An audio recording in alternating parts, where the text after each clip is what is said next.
আসসালামু আলাইকুম। আমি তোমাদের ফারিয়া আপু। স্যার সলিমুল্লাহ মেডিকেল কলেজে 4th ইয়ারে অধ্যয়নরত আছি। আজকে আমাদের যে চ্যাপ্টার মানে আপনাদের টেস্ট পেপার সলভ ক্লাস বলেন বা শিওর এ প্লাস ক্লাস বলেন, যে চ্যাপ্টারের ক্লাস করব সেটা হচ্ছে আমাদের রক্ত ও সঞ্চালনের ক্লাস। খুবই গুরুত্বপূর্ণ একটা চ্যাপ্টার অ্যান্ড আমার কেন জানি মনে হয় যে এইচএসসি লেভেল পর্যন্ত এই চ্যাপ্টারটা সবার খুব ফেভারিট একটা চ্যাপ্টার থাকে। মানে মেডিকেলে আসার পর যখন দেখে হার্ট এত বড় তখন যে আর ভালো লাগে না। যাই হোক, তো আজকে তুমি আপু এর আগে ক্লাসে দেখেছো যে আমরা আগে কি ডিসকাশন করিনি। আগে আমরা চ্যাপ্টারটা একবার থরলি পড়ে নিই, কোন কোন টপিক লাগবে, কোনটা কোনটা পরীক্ষার জন্য ইম্পর্টেন্ট, কিভাবে অ্যান্সার করবো সেটা জেনে নিই, তারপর আমরা গিয়ে সিকিউ সলভ করি। ঠিক আছে? সো আমরা বেশি কথা না বাড়িয়ে চলে যাই হচ্ছে ক্লাসে। তো এখানে খুঁটিনাটি অনেক এমসিকিউ গুলো আছে। এমসিকিউ গুলোর জন্য পুরো চ্যাপ্টার ভালো করে পড়া লাগবে। আপুর এখন মানে ক্লাসের টাইমের ক্ষেত্রে এত টাইম নেই যে বসে বসে প্রত্যেকটা লাইন পড়াবো। সেক্ষেত্রে আপু জাস্ট তোমাকে গুরুত্বপূর্ণ জিনিসগুলো দেখিয়ে যাব। যেরকম তুমি দেখতে পারো যে এই যে মানুষের সার্কুলেটরি সিস্টেম সম্পর্কে প্রথম আইডিয়া দেয় কি উইলিয়াম হার্ভে। ঠিক আছে? আচ্ছা, তো চলে যাই আমরা এরপর দেখো আমাদেরকে এখানে রক্তের একটা সংজ্ঞা দেওয়া আছে। তো অনেক ছোটবেলা হচ্ছে এরকম সংজ্ঞা আসতো, রক্ত কাকে বলে। তো খুবই কমন একটা সংজ্ঞা, এখন এসব সংজ্ঞা আসে না, বাট স্টিল আপনি একবার দেখে রাখবেন। তারপর এখানে দেখেন আপনাকে রক্তের সমস্ত কিছু দেওয়া আছে। তো মানুষের বডিতে প্রায় 4 থেকে 6 লিটার রক্ত থাকে। আমি যদি আমার বডি টোটাল ওয়েটের হিসাবে হিসাব করি তাহলে মানুষের মোট ওজনের প্রায় 7 to 8% থাকে হচ্ছে ব্লাড। এই ব্লাডের পিএইচ কত? 7.35 থেকে 7.45, যেটাকে আমরা বলি গড়ে 7.40। আমরা জানি 7 হচ্ছে একটা নিরপেক্ষ পিএইচ মান। 7 থেকে যত বেশি বাড়বে সেটাকে আমরা বলি ক্ষারীয়র দিকে যাচ্ছে। তাহলে আমাদের রক্ত কি একদম এক্সট্রিম ক্ষারীয় না, সামান্য পরিমাণ ক্ষারীয়। ঠিক আছে? এখানে তোমাকে রক্তের আপেক্ষিক গুরুত্ব দিয়ে দিয়েছে। আপেক্ষিক গুরুত্ব বলতে বা স্পেসিফিক গ্র্যাভিটি বলতে সেটা বোঝায় যে একটা লিকুইড সে পানির থেকে কি পরিমাণ ভারী। তো এগুলা দেখলাম আমরা 1.065, রক্তের সান্দ্রতা কত গুণ বেশি সবকিছু আমরা দেখলাম। এখন চলে আসে রক্তের সাধারণ কার্যাবলী। এখানে রক্তের সাধারণ কার্যাবলী বলতে আপনার রক্ত রস কি কাজ করে, লোহিত রক্তকণিকা কি কাজ করে, শ্বেত রক্তকণিকা কি কাজ করে, অণুচক্রিয়া কি কাজ করে, সবগুলো কাজ একসাথে করে একটা ইয়াতে দিয়ে দিচ্ছে। তো নর্মালি আমাদের রক্তের কাজ এই টপিকটা পরীক্ষার জন্য তেমন একটা ইম্পর্টেন্ট না। পরীক্ষার কোনো ডিরেক্ট রক্তের কাজ আসে না। আলাদাভাবে রক্ত রসের কাজ আসতে পারে, লোহিত রক্তকণিকার কাজ আসতে পারে, বাট ডিরেক্ট রক্তের কাজ আসে না। এগুলো আমরা এমসিকিউর জন্য একটু ভালো করে দেখে ফেলবো, বা যদি চলেও আসে আপনার জন্য লেখা খুব ইজি, কারণ আপনি বাকিগুলোর কাজ পড়ে আসছেন। ঠিক আছে? তো এখানে বাকি প্রত্যেকটা পয়েন্ট ভালো করে পড়বেন। ঠিক আছে? এই দেখো এখানে একটা লাইন আছে, সঞ্চয় ভান্ডার। প্লাজমা প্রোটিন দেহের প্রোটিনের সঞ্চয় ভান্ডার হিসেবে কাজ করে। আমাদের প্লাজমা প্রোটিন কি কি আছে? ব্রড হেডিংয়ে আমরা 4টা প্রোটিনের নাম পড়ি: অ্যালবুমিন, গ্লোবিউলিন, ফাইব্রিনোজেন এবং প্রোথ্রোমিন। ঠিক আছে? যাই হোক আরো প্রোটিন আছে। তারপর রক্ত কি করে? রক্ত আমাদের হোমিওস্ট্যাসিস কন্ট্রোল করে, আমাদের বাইরের এনভায়রনমেন্টের সাথে ভিতরের এনভায়রনমেন্টে একটা সাম্যতা বজায় রাখে। ঠিক আছে, গেলাম আমরা। এখন দেখো রক্তের উপাদান আমরা জানি রক্তের মধ্যে মেইনলি কি থাকে? আমাদের রক্তরস থাকে এবং রক্তকণিকা থাকে। এই রক্তরসের আবার 90 থেকে 92% থাকে পানি। তো দেখে আসি আমরা এই যে এই রক্তরসের 90 থেকে 92% থাকে পানি, বাকি বিভিন্ন জৈব পদার্থ অজৈব পদার্থ থাকে। জৈব মানে কি? আপনি যে পদার্থগুলো আপনার ওই যে জৈব যৌগের চ্যাপ্টারের মধ্যে পড়ছেন, কার্বনের মতো জাতক, এই টাইপের পদার্থগুলো হচ্ছে আমার জৈব পদার্থ। ঠিক আছে? জৈব পদার্থের পরিমাণ কত? প্রায় 7.5, মানে তুমি বলতে পারো 7 to 8% থাকে হচ্ছে জৈব পদার্থই, 0.9% থাকে অজৈব। ওকে? আচ্ছা, তো দেখো এর মধ্যে আমরা কি পাচ্ছি? প্লাজমা প্রোটিনগুলোকে পাচ্ছি। প্লাজমা প্রোটিনে ম্যাক্সিমাম জিনিসটাকে কনসিডার করে কত? তার 7.5% অ্যালবুমিন, গ্লোবিউলিন, ফাইব্রিনোজেন, প্রোথ্রোমিন এগুলা। তারপর যে নাইট্রোজেন ঘটিত রেজন পদার্থ, এগুলো আপনারা 6 নাম্বার চ্যাপ্টারে পড়ছেন। Urea, uric acid, creatinine, xanthine, এগুলো সব আপনার পড়ে হচ্ছে এখানে। অন্যান্য পদার্থের মধ্যে আমাদের আমরা জানি রক্ত আমাদের খাবার, ধরো আমি যে খাবারটা খাচ্ছি এটা রক্তের মাধ্যমে আমার কোষের মধ্যে চলে যাচ্ছে, বা গত ক্লাসে পড়েছি লসিকার মাধ্যমে কোষের মধ্যে চলে যাচ্ছে। তো এই যে রক্তের মধ্যে তাহলে আমার কি থাকবে? এই যে গ্লুকোজ, ফ্যাট, কোলেস্টেরল, হরমোন, বিভিন্ন প্রকার অ্যান্টিবডি যা যা সবকিছু এখানে থাকে। ওকে? এখন দেখো রক্তরসের কাজ। রক্তরসের কাজগুলা এটা পরীক্ষা আসতে পারে যে তোমাকে একটা দিয়ে দিল যে তুমি সেন্ট্রিফিউজের মধ্যে ঘুরালা, বাকি রক্তরস পাইলা 55%, বাকি 45% বলে রক্তকণিকা। রক্তরসের কাজ কি?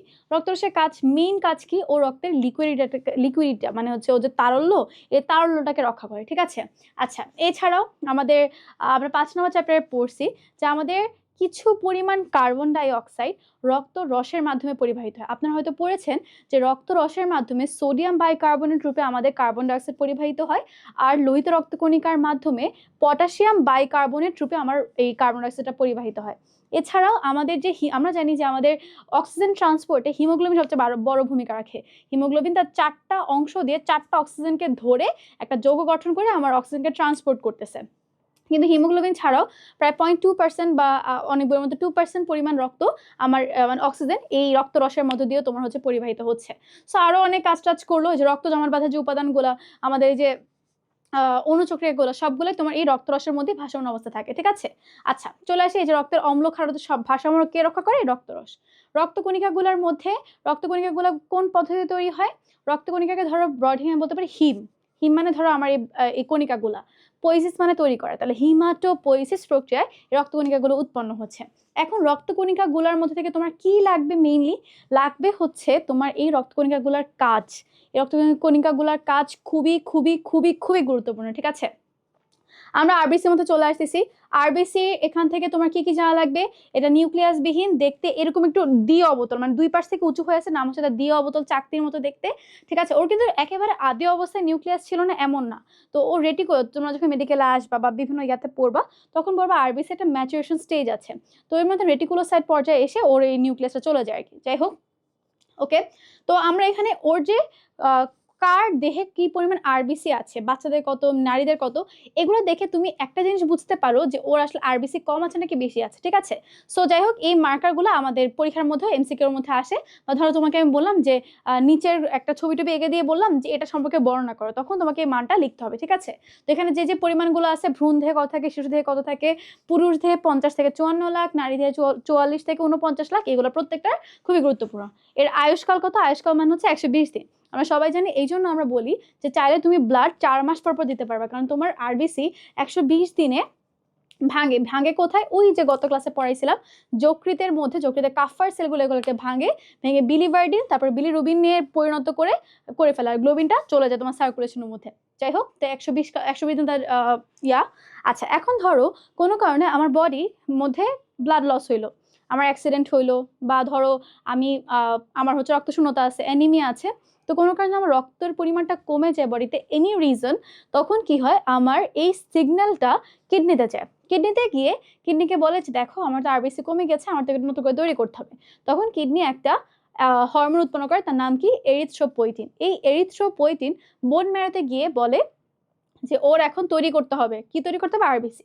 তো বোন ম্যারো পরে এরিথ্রোপোয়েসিস করে, তাহলে এরিথ্রো মানে এরিথ্রোসাইট বা আরবিসি, পোয়েটিন মানে হচ্ছে যেটা তৈরি করার একটা উদ্দীপনা যোগাবে, সে গিয়ে বোন ম্যারোকে কে সিগন্যাল দেওয়ার মাধ্যমে বোন ম্যারোতে আমার এরিথ্রোপোয়েসিস বা আরবিসি উৎপন্ন হচ্ছে, ঠিক আছে। গেল আমাদের এত কিছু। তো এই প্রক্রিয়াটা আমরা বলেছি এরিথ্রোপোয়েসিস। তোমাকে প্রশ্ন আসবে এরিথ্রোপোয়েসিস কাকে বলে? এরিথ্রোসাইট সৃষ্টি প্রক্রিয়াটাকে বলে আমরা এরিথ্রোপোয়েসিস। প্রশ্ন আসতে পারে হিমাটোপোয়েসিস কাকে বলে? যে প্রক্রিয়ায় আমার রক্তকণিকাগুলো উৎপন্ন, তার নাম হচ্ছে আমার হিমাটোপোয়েসিস, ঠিক আছে। এগুলো ক নাম্বারের জন্য পরীক্ষা আসে, ঠিক আছে। এগুলো প্রত্যেকটা আমাদের ক নাম্বারের জন্য ইম্পর্টেন্ট, ওকে। এই যেগুলো হচ্ছে ক নাম্বারের জন্য লাগবে, ঠিক আছে। আমরা সামনে আগাই। দেখো এই যে আমাদের আমরা এই যে পুরুষের মধ্যে হিমোগ্লোবিনের হিম এবং গ্লোবিন থেকে আমরা ছোটবেলা থেকে জানি মোটামুটি হিমের 4টা পার্ট থাকে, 4টা পার্ট যাচ্ছে 4টা অক্সিজেনকে ধরে। হিমোগ্লোবিনের পরিমাণ পুরুষের ক্ষেত্রে কত? 13.5 থেকে 17.5 পর্যন্ত। তাহলে আমি যদি তোমাকে এখন একটা সিবিসি রিপোর্ট দেখায় বলি, দেখো অমুক লোকের হিমোগ্লোবিন হচ্ছে 14, তাহলে তুমি কি বলবা ওর কি অ্যানিমিয়া আছে নাকি নাই? তখন তুমি দেখতে পারবে না, ওর তো নর্মাল রেঞ্জের মধ্যে আছে, ওর তাহলে অ্যানিমিয়া নাই। এখন আমি তোমাকে বললাম দেখো এই মেয়েটার হিমোগ্লোবিন লেভেল হচ্ছে 10, তুমি কি বলবো ওর কি অ্যানিমিয়া আছে নাকি নাই? তখন তুমি দেখে বলবো যে আপু ওর তো অ্যানিমিয়া আছে, কারণ হিমোগ্লোবিন কম। সো এই যে হিমোগ্লোবিন মার্কারগুলো আমাদের ডে টু ডে লাইফের জন্য অনেক দরকার। এই লোহিত রক্তকণিকার কাজ very very very very important, ঠিক আছে। একদম 3 স্টার ইম্পর্টেন্ট টপিক হচ্ছে এই লোহিত রক্তকণিকার কাজ, ওকে। এর মধ্যে যেগুলো একটু ইউনিক এবং স্পেশাল পয়েন্ট আছে সেগুলো তো আরো ভালো করে লাগবে। প্রথমে অক্সিজেন ট্রান্সপোর্ট করে, কার্বন ডাইঅক্সাইড ট্রান্সপোর্ট করে, সবকিছু বুঝলাম, ওকে। দেখো কি করতেছে ও, রক্তের ঘনত্ব এবং সান্দ্রতা, ভিসকোসিটি কি আপনারা হয়তো ফিজিক্সে পড়ছেন যে রোধের তার মানে তরল পদার্থের ক্ষেত্রে বা তোমার বায়ু পদার্থের ক্ষেত্রে প্রবাহীর রোধটাকে বলেছে আমরা সান্দ্রতা, এগুলো তোমরা ফিজিক্সে পড়ার। যাই হোক, এই রক্তের ক্ষেত্রে সান্দ্রতা রক্ষা করে কি? আরবিসি। এবং ওর ঘনত্ব, ও যে ঘন হয়ে আছে, ঘনত্বটা কে রক্ষা করতেছে? তোমার আরবিসি, ওকে গেল। তারপরে দেখো ওর ভিতরে যে হিমোগ্লোবিন ও অন্যান্য আন্তঃকোষীয় বস্তু থাকে সেগুলো বাফার রূপে কাজ করে। বাফার মানে কি?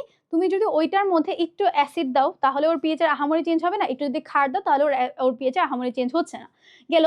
আচ্ছা, তারপরে দেখো এটা খুবই খুবই ইম্পর্টেন্ট, আমরা যে ব্লাড গ্রুপিং করি, আমি যে বলি আমার ব্লাড গ্রুপ ও পজিটিভ, তোমার ব্লাড গ্রুপ বি পজিটিভ, ওর ব্লাড গ্রুপ এ পজিটিভ, অমুকের ব্লাড গ্রুপ এ নেগেটিভ, এগুলো আমরা কিভাবে ডিটারমাইন করি? আমাদের প্লাজমা ঝিল্লিতে অ্যান্টিজেন প্রোটিন থাকে, ঠিক আছে। এই প্লাজমা ঝিল্লি কার? আরবিসি প্লাজমা ঝিল্লিতে তোমার অ্যান্টিজেন প্রোটিন থাকে। এই অ্যান্টিজেন প্রোটিনগুলো হচ্ছে আমার এই যে মানুষের ব্লাড গ্রুপ নির্ণয় সহায়তা করে, এটা খুবই গুরুত্বপূর্ণ একটা পয়েন্ট, ঠিক আছে। আচ্ছা, তারপর এসব কণিকা রক্তে বিলিরুবিন বিলিভার্ডিন করে, তো তুমি জানো কালকে মানে গত ক্লাসে পড়াইছি। আচ্ছা, লোহিত রক্তকণিকা এনজাইম রূপে কি তৈরি করে? NO, nitric oxide. এই নাইট্রিক অক্সাইড হচ্ছে তোমার একটা ভেসো ডাইলেটরের মতো কাজ করে। ভেসো ডাইলেটর ওয়ার্ডটা মানে কি? ভেসো মানে ভেসেল, ভেসেল মানে হচ্ছে কোনো রক্তকণিকা বা রক্তবাহিকা, কণিকা বলে ফেলছে রক্তবাহিকা, আর তোমার ডাইলেটর মানে হচ্ছে প্রসারিত করা। তাহলে এই নাইট্রিক অক্সাইড কি করে? সে গিয়ে তোমার এন্ডোথেলিয়াল কোষের মধ্যে লেগে সে কোষ মানে তোমার এই রক্তকণিকা ডাইলেট করতে হেল্প করে। তোমার বইয়ের মধ্যে এটা নাই, তোমার বইয়ের মধ্যে আছে কি? এই নাইট্রিক অক্সাইড এন্ডোথেলিয়াল কোষের এল আর্জিনিনের মতো কাজ করে। এল আর্জিনিনের কাজও সেম, ঠিক আছে। সো এটা একটা ইম্পর্টেন্ট পয়েন্ট, এটা তোমার লিখে আসতে হবে পরীক্ষার মধ্যে। আর এটা কি দেখো, এগুলো হাইড্রোজেন সালফাইড H2S গ্যাস উৎপন্ন করে, যা রক্তনালীর সংকোচনের জন্য প্রদান করে। এখন দেখো আরেকটা পদ্ধতি প্রডিউস করছে, যে কি কাজ করে? ভেসো কনস্ট্রিকশন, ভেসেলকে রক্তবাহিকাকে সে সংকুচিত করতে দিচ্ছে। তাহলে আমার NO নাইট্রিক অক্সাইড কি করে? এল আর্জিনের মতো কাজ করে। হাইড্রোজেন সালফাইড কি করে? সে রক্তবাহিকাকে সংকোচনের জন্য হচ্ছে সংকেত প্রদান করে, ঠিক আছে। এছাড়াও মাঝে মাঝে নর্মালি আমাদের ইমিউন রেসপন্সের পুরো কাজটাই করে হচ্ছে তোমার শ্বেত রক্তকণিকা, তা মাঝে মাঝে ও একটু ভূমিকা রাখতে পারে, ঠিক আছে। তারপরে যেগুলো পটাশিয়াম, এগুলো আমরা বলছি শুরু দিকে বলে আসলাম। সো এই যে লোহিত রক্তকণিকার কাজ, এটা কিন্তু তোমার জন্য খুবই গুরুত্বপূর্ণ। ওকে, চলে আসি আমরা শ্বেত রক্তকণিকা। শ্বেত রক্তকণিকার আরেকটা নাম কি? Mobile defensive unit. আমরা বলি না যে অমুক জায়গায় মোবাইল কোর্ট করেছে, মানে কি কোর্টকে তো তুমি কোর্টে যেতে পারতেছো না, কোর্ট তোমার এলাকায় এলাকায় যে ওখানে বিচার টিচার সব করে আসতেছে, এরকম আর কি ব্যাপারটা। তো এই মোবাইল ডিফেন্সিভ ইউনিট ও কি করতেছে? ও হচ্ছে আমাদের ভ্রাম্যমান প্রতিরক্ষাকারী একক। ও ওর মানে আর্মির মতো নিয়ে নিয়ে দেখে এখানে কিছু হয়েছে, এখানে কিছু হয়েছে, এরকম করে করে সে আমাদের রোগ জীবাণু প্রতিরোধ করে। আসলে এরকম করে না, মানে ব্যাপারটা আর কি এরকমই। যাই হোক, ওর কোনো নির্দিষ্ট আকার নাই, ওর সংখ্যা লাগবে। সংখ্যা কত? তোমার প্রতি ঘন মিলিমিটারে 4 থেকে 11,000, ঠিক আছে। এবং এই অনুপাতটা খুবই খুবই গুরুত্বপূর্ণ। রিসেন্ট আপডেট অনুযায়ী এই অনুপাতটা কত? 600:1। একবার আজমল স্যারের মন চায় 700:1 বানায় দেয়, একবার 600:1 বানায় দেয়, ফাইনালি কত দিছে উনি? 600:1, এটা দেখবা, ঠিক আছে। তো শিশু দেহে কেন আমার এখানে বলছে শিশু দেহে বা মানব দেহে যখন অসুস্থ থাকে তখন শ্বেত রক্তকণিকার সংখ্যাটা বেড়ে যায়। কেন বাড়ে? কারণ একটা বাচ্চার ইমিউনিটি সিস্টেম ভালো করে ডেভেলপ করে নাই। এই জন্য ওকে যদি তোমার একটু প্রোটেকশন দিতে হয়, এই জন্য তোমার ওকে কি করতে হবে? বেশি বেশি করে এই WBC রাখতে হবে, তাই না? এই জন্য তখন ওদের এই WBC প্রোটেকশন বেড়ে যায়। প্লাস অসুস্থ হইলে এটার সাথে ফাইট করার জন্য আমাদের WBC বেশি থাকতে হয়। ওকে, আচ্ছা গেল। এখন চলে আসে আমরা শ্বেত রক্তকণিকার কাজ। এখানে একটা জিনিস আছে, দেখিয়ে যাই। দেখো আমাদের এই যে আমাদের এখানে রক্তকণিকা উৎপাদনের একটা দেওয়া আছে, তাই না? তাহলে দেখো এখানে আমরা জানি আমাদের এরিথ্রোসাইট আসতেছে এরিথ্রোব্লাস্ট থেকে। তারপরে আমাদের প্লাটিলেট গুলো সেগুলো আসতেছে মেগাক্যারিওসাইট নামক কোষ থেকে। এখন দেখেন এই যে আমাদের এগুলো সব আমাদের এই যে আমাদের বোন ম্যারার ভিতরে স্টেম কোষ থেকে আসতেছে। এই যে আমাদের WBC গুলো সেগুলো কিসের থেকে আসতেছে? মাইলোব্লাস্ট। স্পেসিফিকলি বললে নিউট্রোফিল, ইউসিনোফিল, বেজোফিল আসতেছে কিসের থেকে? মাইলোব্লাস্ট থেকে। সো এটা মাঝে মাঝে পরীক্ষা চলে আসে যে ও কোন কোষ থেকে উৎপন্ন হয়, কোন কোষ থেকে উৎপন্ন হয়? মাইলোব্লাস্ট, ঠিক আছে। আচ্ছা, তো গেল। এখন চলে এসে শ্বেত রক্তকণিকার কাজ। এখানে কিছু জিনিসপত্র আছে, মনে রাখবা। কোনো কিছু কমে যাওয়াকে বলি আমরা পেনিয়া, কোনো কিছু বেড়ে যাওয়াকে বলি সাইটোসিস। তাহলে যদি আমার লিউকোসাইট বা শ্বেত রক্তকণিকা কমে যায় তার নাম কি হবে? লিউকোপেনিয়া। আর যদি বেড়ে যায় তার নাম কি হবে? লিউকোসাইটোসিস। এখন আমরা ব্লাড ক্যান্সারের নাম শুনছি, লিউকেমিয়ার নাম শুনছি।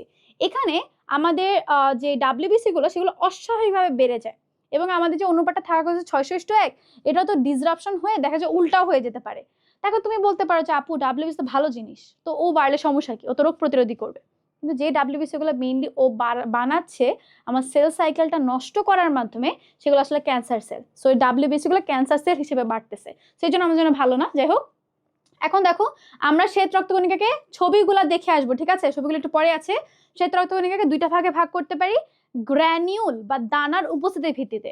দানা থাকলে বা গ্র্যানিউল থাকলে গ্র্যানিউলোসাইট, আর যদি দানা না থাকে তাহলে আমাদের অ্যাগ্রানিউলোসাইট, ঠিক আছে।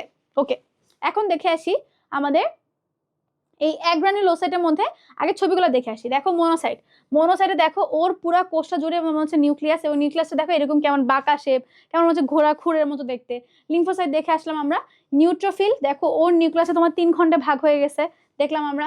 ইউসিনোফিল সবগুলো দেখলাম ভাগ ভাগ। ওকে, আচ্ছা, তো এখানে তোমার কোনো দানা দানা নেই, এখানে সবগুলোর মধ্যে দানা দানা দানা দানা আছে। গেল। এখন চলে আসে আমাদের এই যে মনোসাইট। মনোসাইট ওর মনোসাইটের অপরিহিত ছোট নিউক্লিয়াসটা প্রাথমিক অবস্থায় গোল থাকে, পরবর্তী তোমার বৃক্কের মতো শেপ হয়ে যায়। এখান থেকে আমাদের লাগবে হচ্ছে ও ওই শ্বেতরক্তকণিকা কত পার্সেন্ট থাকে এবং ওর হচ্ছে তোমার আয়ুষ্কাল কত, এটা দেখলেই হবে, ঠিক আছে। এবং ও কোন প্রোটিন জীবাণু ধ্বংস করে, এটা সবচেয়ে বেশি ইম্পর্টেন্ট। আচ্ছা, তো দেখো ও কি করে তোমার, ওর আয়ুষ্কাল 2 থেকে 5 দিন, ধের 2 থেকে 8% থাকে, এটা খুবই ইম্পর্টেন্ট। এগুলো ফ্যাগোসাইটোসিস প্রক্রিয়ার রোগ জীবাণু খেয়ে ফেলে। ইভেন আপনার ম্যাক্রোফেজের নাম শুনছেন না, এই মনোসাইটেরই একটা মানে ধ্বংসাত্মক রূপ হচ্ছে আপনাদের ম্যাক্রোফেজ, ঠিক আছে। আচ্ছা, এখন চলে আসছে লিম্ফোসাইট। লিম্ফোসাইটের মধ্যে আমরা দেখো লিম্ফোসাইটের আয়ুষ্কাল দেখলাম 100 থেকে 120 দিন বাঁচে, যাই হোক তোমাদের বই আলাদাও হতে পারে।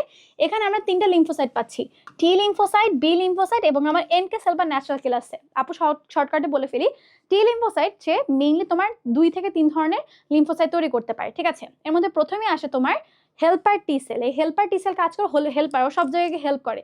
ও তোমার ধরো সাইটোটক্সিক টি সেলকে যে বলতেছে দেখেন এখানে একটা ইয়ে আসছে, ওকে যে ধ্বংস করে আসে। ও ম্যাক্রোফেজকে গিয়ে সিগন্যাল দিতে পারে, ও চাইলে অ্যান্টিবডিকে গিয়েও সিগন্যাল দিতে পারে যে দেখেন এখানে একটা জীবাণু এসে আসছে। তো হেল্পার টি সেলের পুরো কাজ হচ্ছে হেল্পিং করা, ঠিক আছে। এছাড়াও কিছু কিছু হেল্পার টি সেল তোমার মেমোরি সেল তৈরি করতেও পারে, নাও করতে পারে, এটা ইয়া। আচ্ছা, চলে আসি এরপরে টি সেলের মধ্যে আরেকটা আছে সাইটোটক্সিক টি সেল। সাইটো মানে কোষ, টক্সিক মানে তুমি বুঝতেছই, আর মানে টি সেল মানে তো টি সেলই। তো যেই টি সেলগুলো একদম কোষ বিধ্বংস করে সেগুলোকে বলি সাইটোটক্সিক টি সেল। আচ্ছা, টি সেলের কাহিনী গেল। এই টি সেল কি করে, আমার কোষ মাধ্যম অনাক্রম্যতা বা সেল মেডিয়েটেড ইমিউনিটি 10 নম্বর চ্যাপ্টার পড়ছেন অবশ্যই, ওখানে আপনার সেল মেডিয়েটেড ইমিউনিটি সম্পর্কে পড়ছেন। এই সেল মেডিয়েটেড ইমিউনিটি বা কোষ, কারণ কোষের মাধ্যমে সে ধ্বংস করতেছে, এই জন্য হচ্ছে কোষ মাধ্যম অনাক্রম্যতা কে দেখায়, টি লিম্ফোসাইট। বি লিম্ফোসাইট কি করে, ও মেইনলি প্লাজমা কোষ থেকে অ্যান্টিবডি তৈরি করে, শেষ এইটুকুই।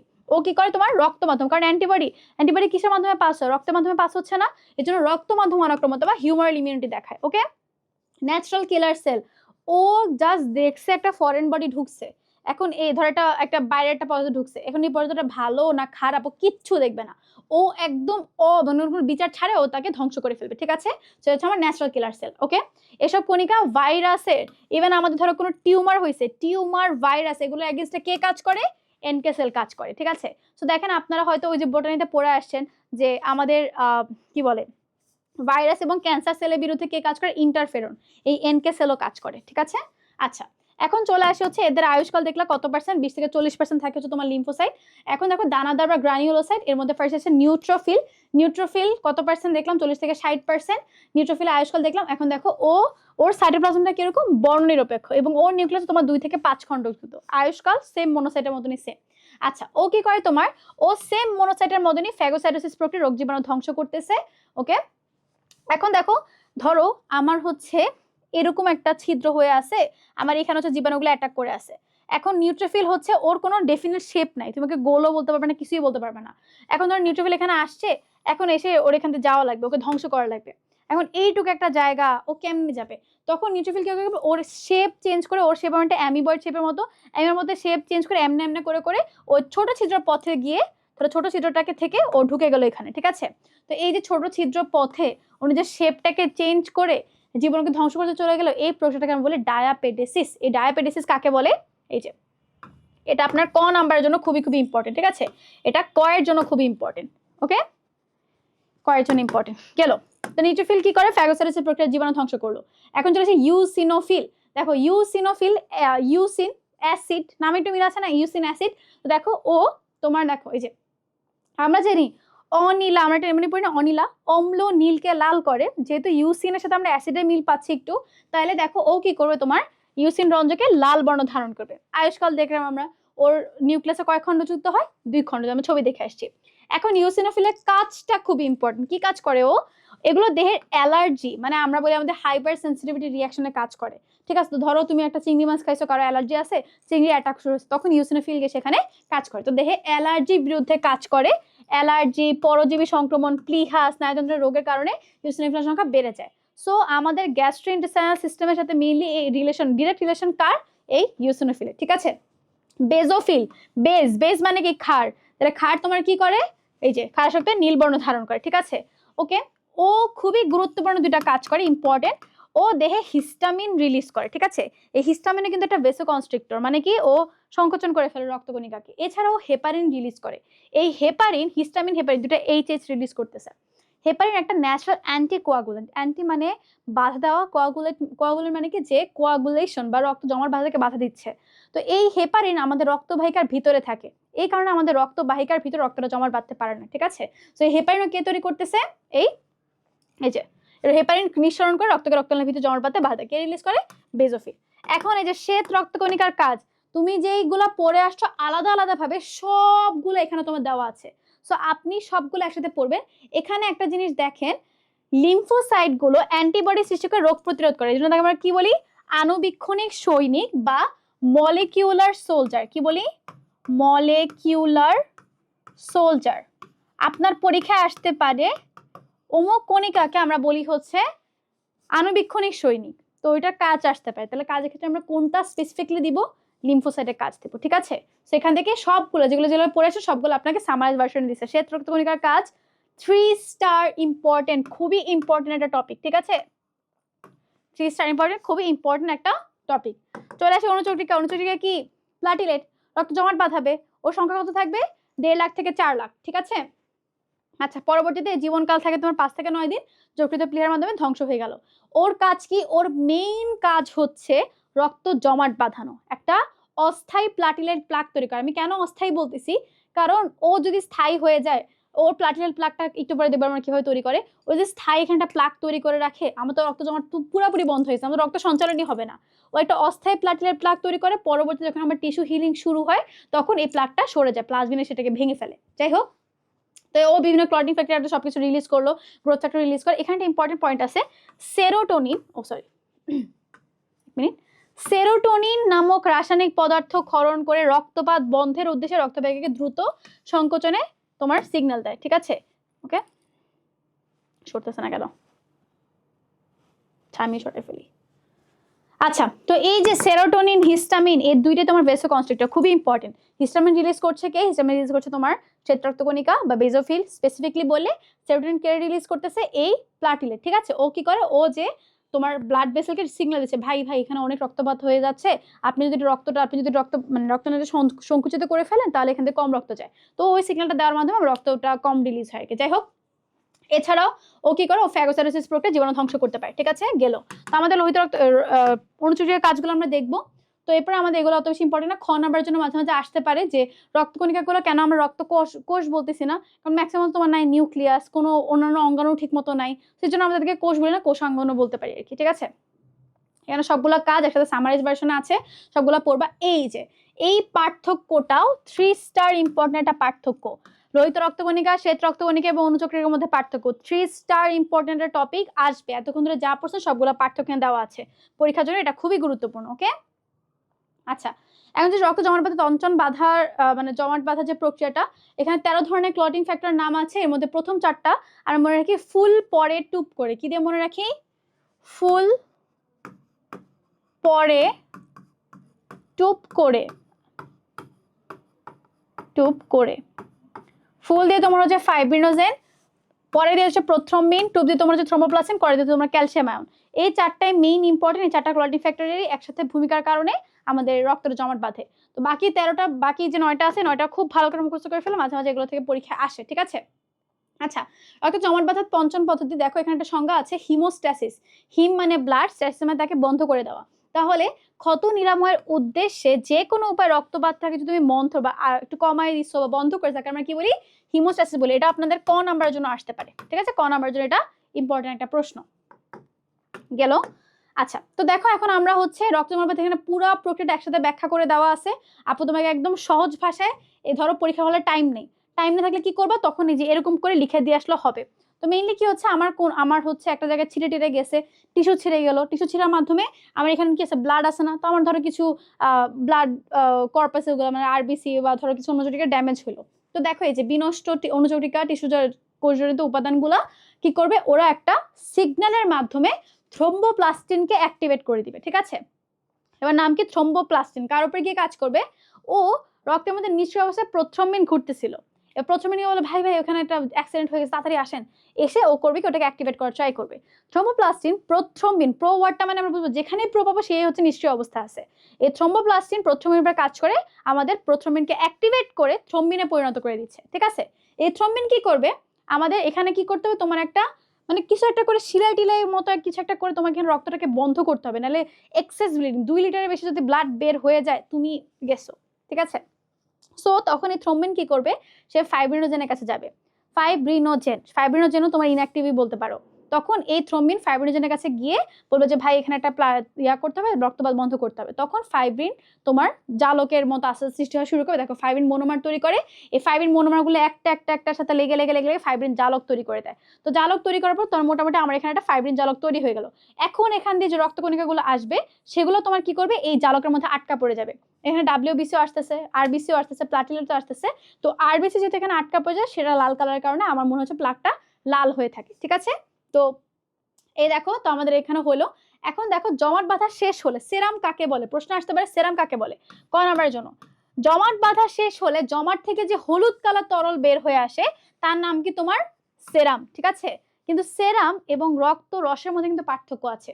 রক্তের মশার মধ্যে আমার এই ক্লটিং ফ্যাক্টর থাকতে পারে, সেরামের মধ্যে কি থাকে না, দেখো সেরামের মধ্যে তোমার ফাইব্রিনোজেনটাই থাকে না। এই জন্য সেরাম কখনো জমাট বাঁধে না। রক্ত বাঁধতে পারে জমাট, কিন্তু সেরাম কখনো জমাট বাঁধে না, ঠিক আছে। তারপরে দেখো ওর মধ্যে কি নাই, প্রথ্রম্বিন নাই, ফ্যাক্টর 5 এবং ফ্যাক্টর 8 নাই, ঠিক আছে।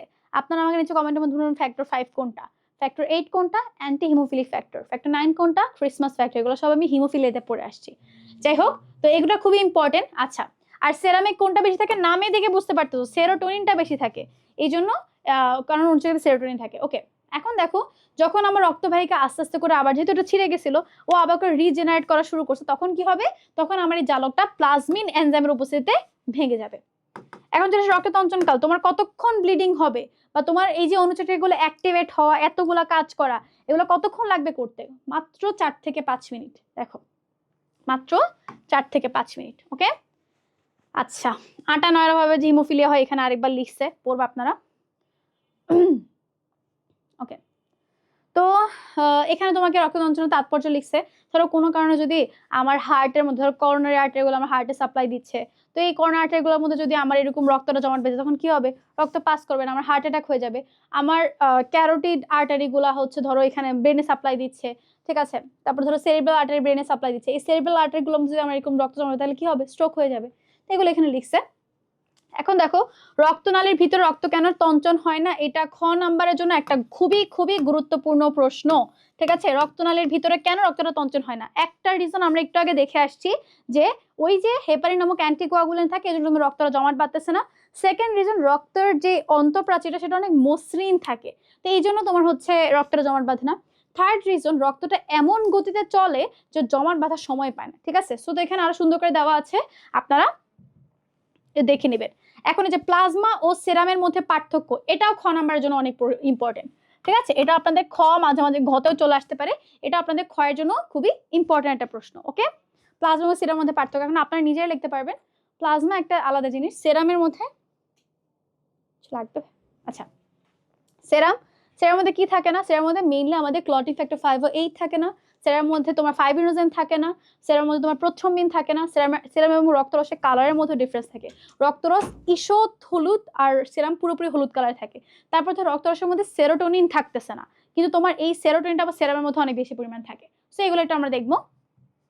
আচ্ছা, লসিকা বা লিম্ফ টপিক থেকে, পুরো টপিক থেকেই আপনাদের এইচএসসি পরীক্ষা সিকিউ আসার মধ্যে কোনো টপিক নেই, আপনি যেটা এটা স্কিপ করতে পারেন বা এটা জাস্ট এমসিকিউর জন্য পড়ে রাখতে পারেন।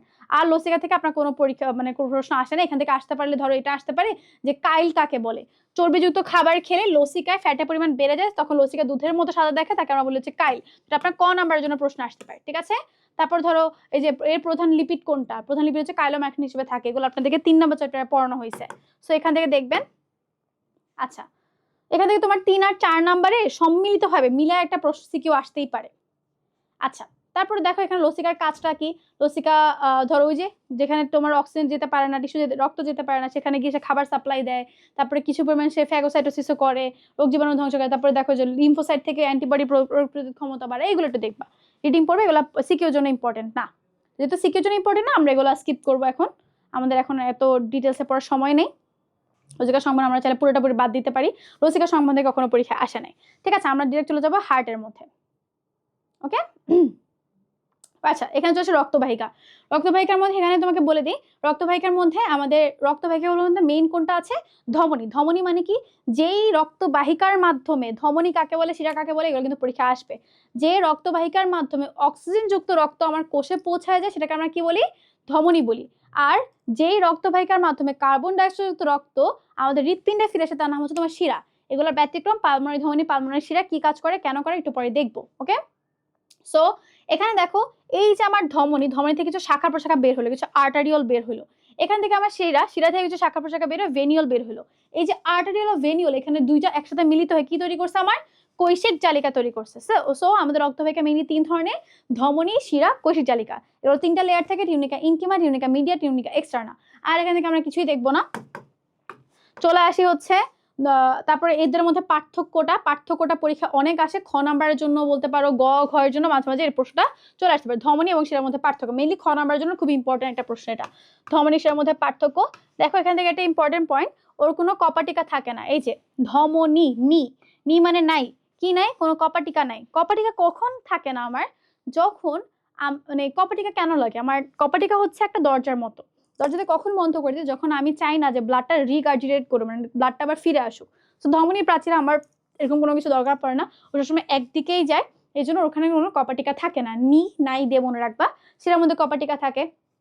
তারপরে দেখো ধমনী হৃৎপিণ্ড থেকে শুরু হয়, কোষে গিয়ে শেষ হয়। আর শিরা কোষ থেকে শুরু হয়, হৃৎপিণ্ডে গিয়ে শেষ হয়। কোষ না বলে আমরা বলবো এটাকে কৈশিক জালিকা, ঠিক আছে? কোশিক জালিকায় গিয়ে সমাপ্ত হয়, ওটা কোশিক জালিকা থেকে শুরু হয়ে হৃৎপিণ্ডে এসে সমাপ্ত হয়।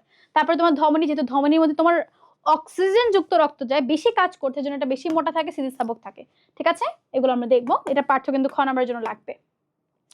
চলে আসি আমরা মানব হৃৎপিণ্ড জানি আমরা, ওর 3টা লেয়ার থাকে। এখানে একটা দেখো ইম্পর্টেন্ট লাইন, ভ্রূণ অবস্থায় মাতৃগর্ভে কত সপ্তাহ বয়সে? 4 সপ্তাহ বয়স থেকে আমার হার্টবিটটা শুরু হয়, ঠিক আছে?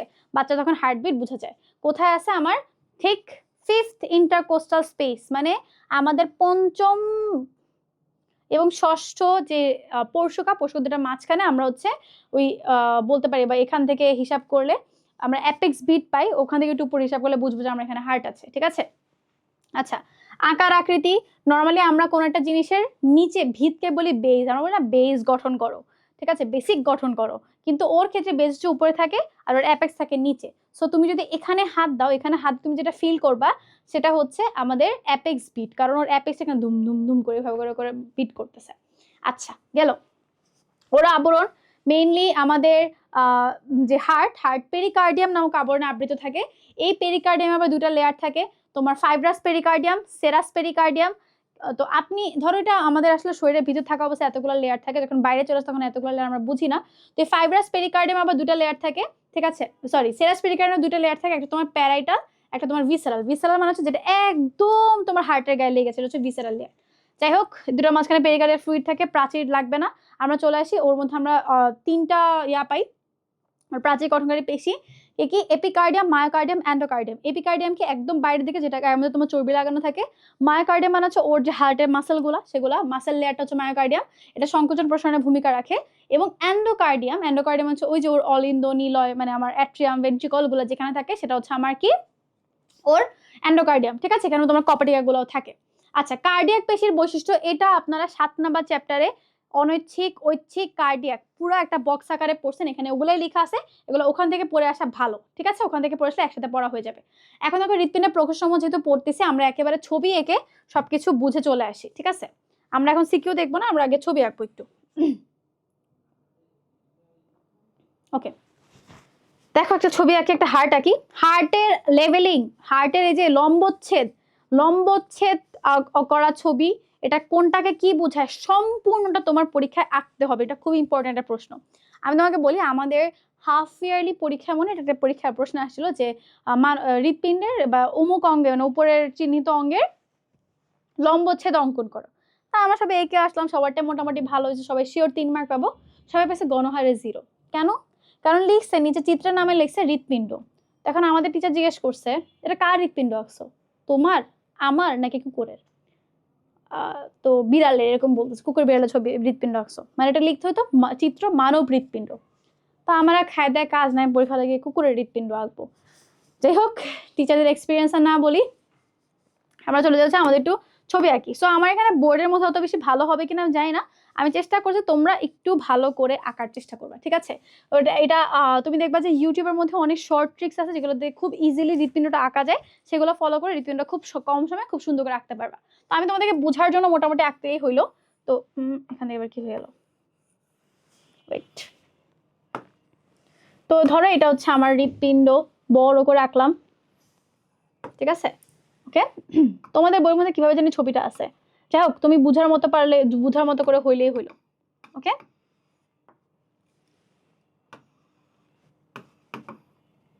এখানে তো বোর্ডের মধ্যে ভালো করে আঁকাও যাচ্ছে না, এনিওয়েজ বুঝতে পারলেই হইলো।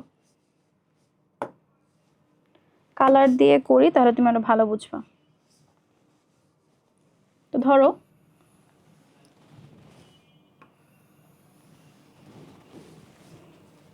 এবার হচ্ছে রেড দিয়ে,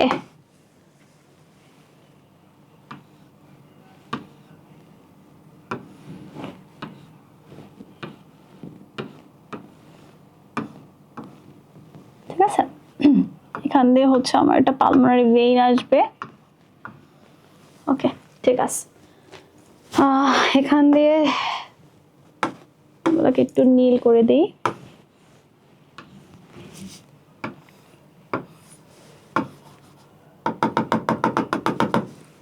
ওকে, মোটামুটি বোঝা যাচ্ছে।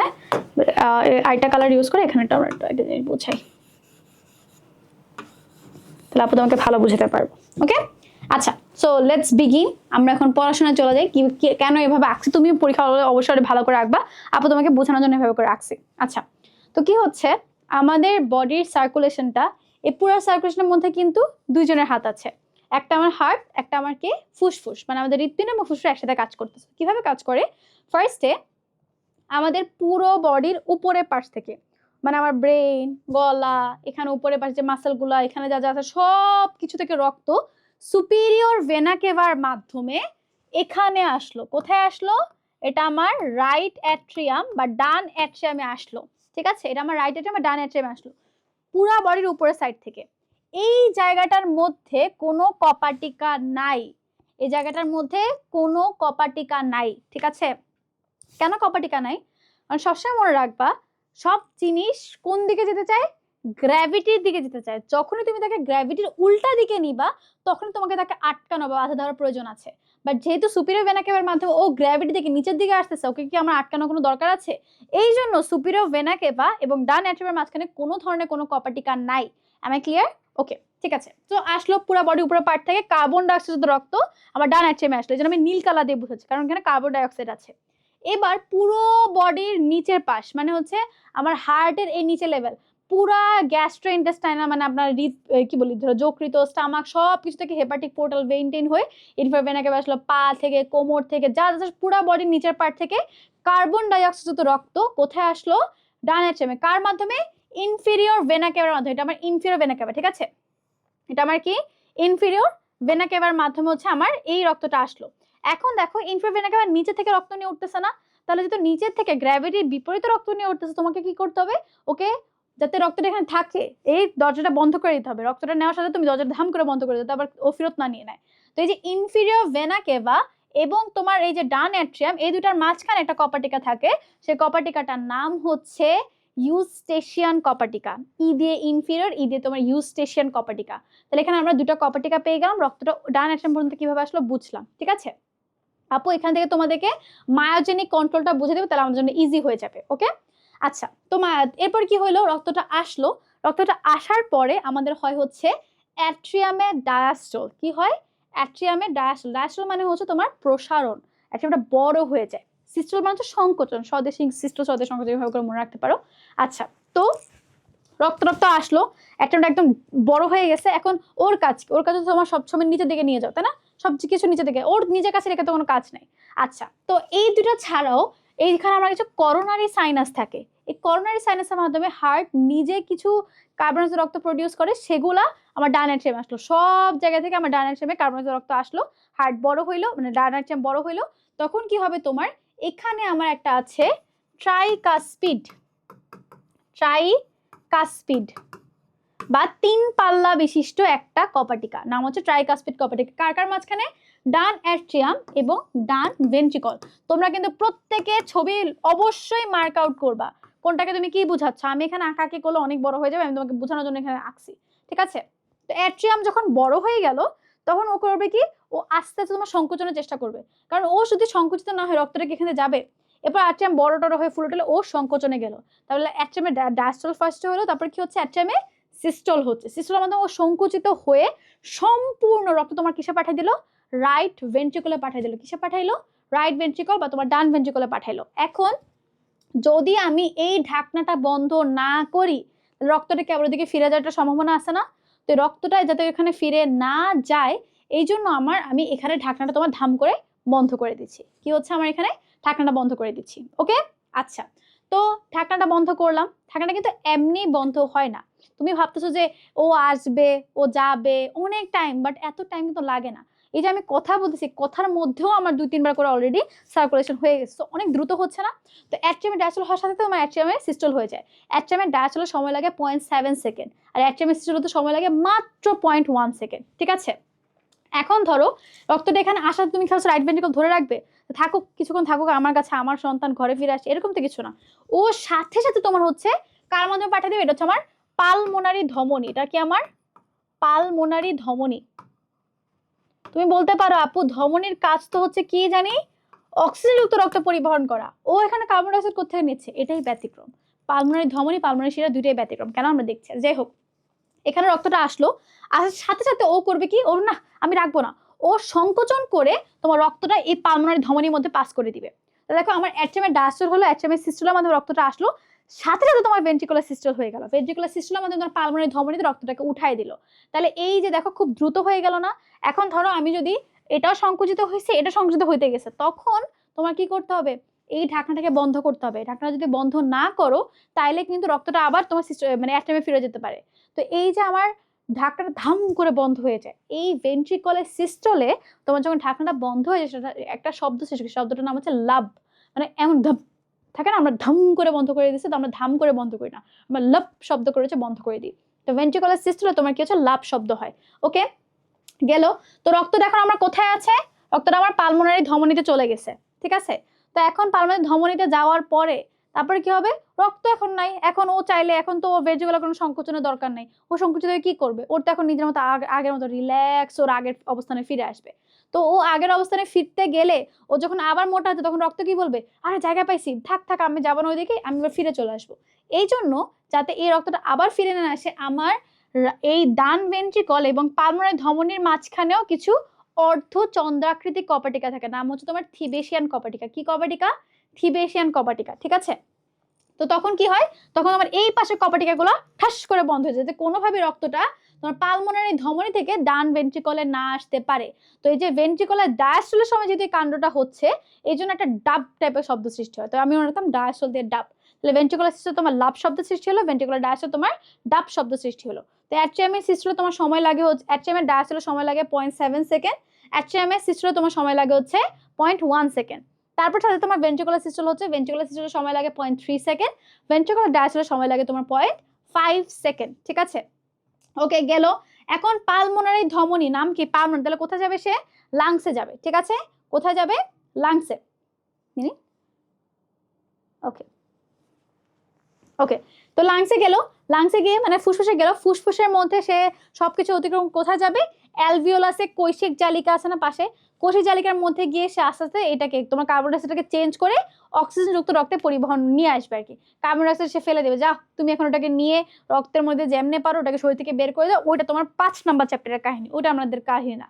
তো সে অক্সিজেন যুক্ত রক্ত নিয়ে কোথায় আসবে, অক্সিজেন যুক্ত রক্ত নিয়ে সেই যে পালমোনারি শিরা, শিরা কি আনার কথা ছিল, কার্বন ডাইঅক্সাইড রক্ত, বাট ও তোমার ফুসফুস থেকে অক্সিজেন যুক্ত রক্ত কোথায় নিয়ে আসতেছে, বাম অ্যাট্রিয়ামে, কোথায় নিয়ে আসতেছে, বাম অ্যাট্রিয়ামে।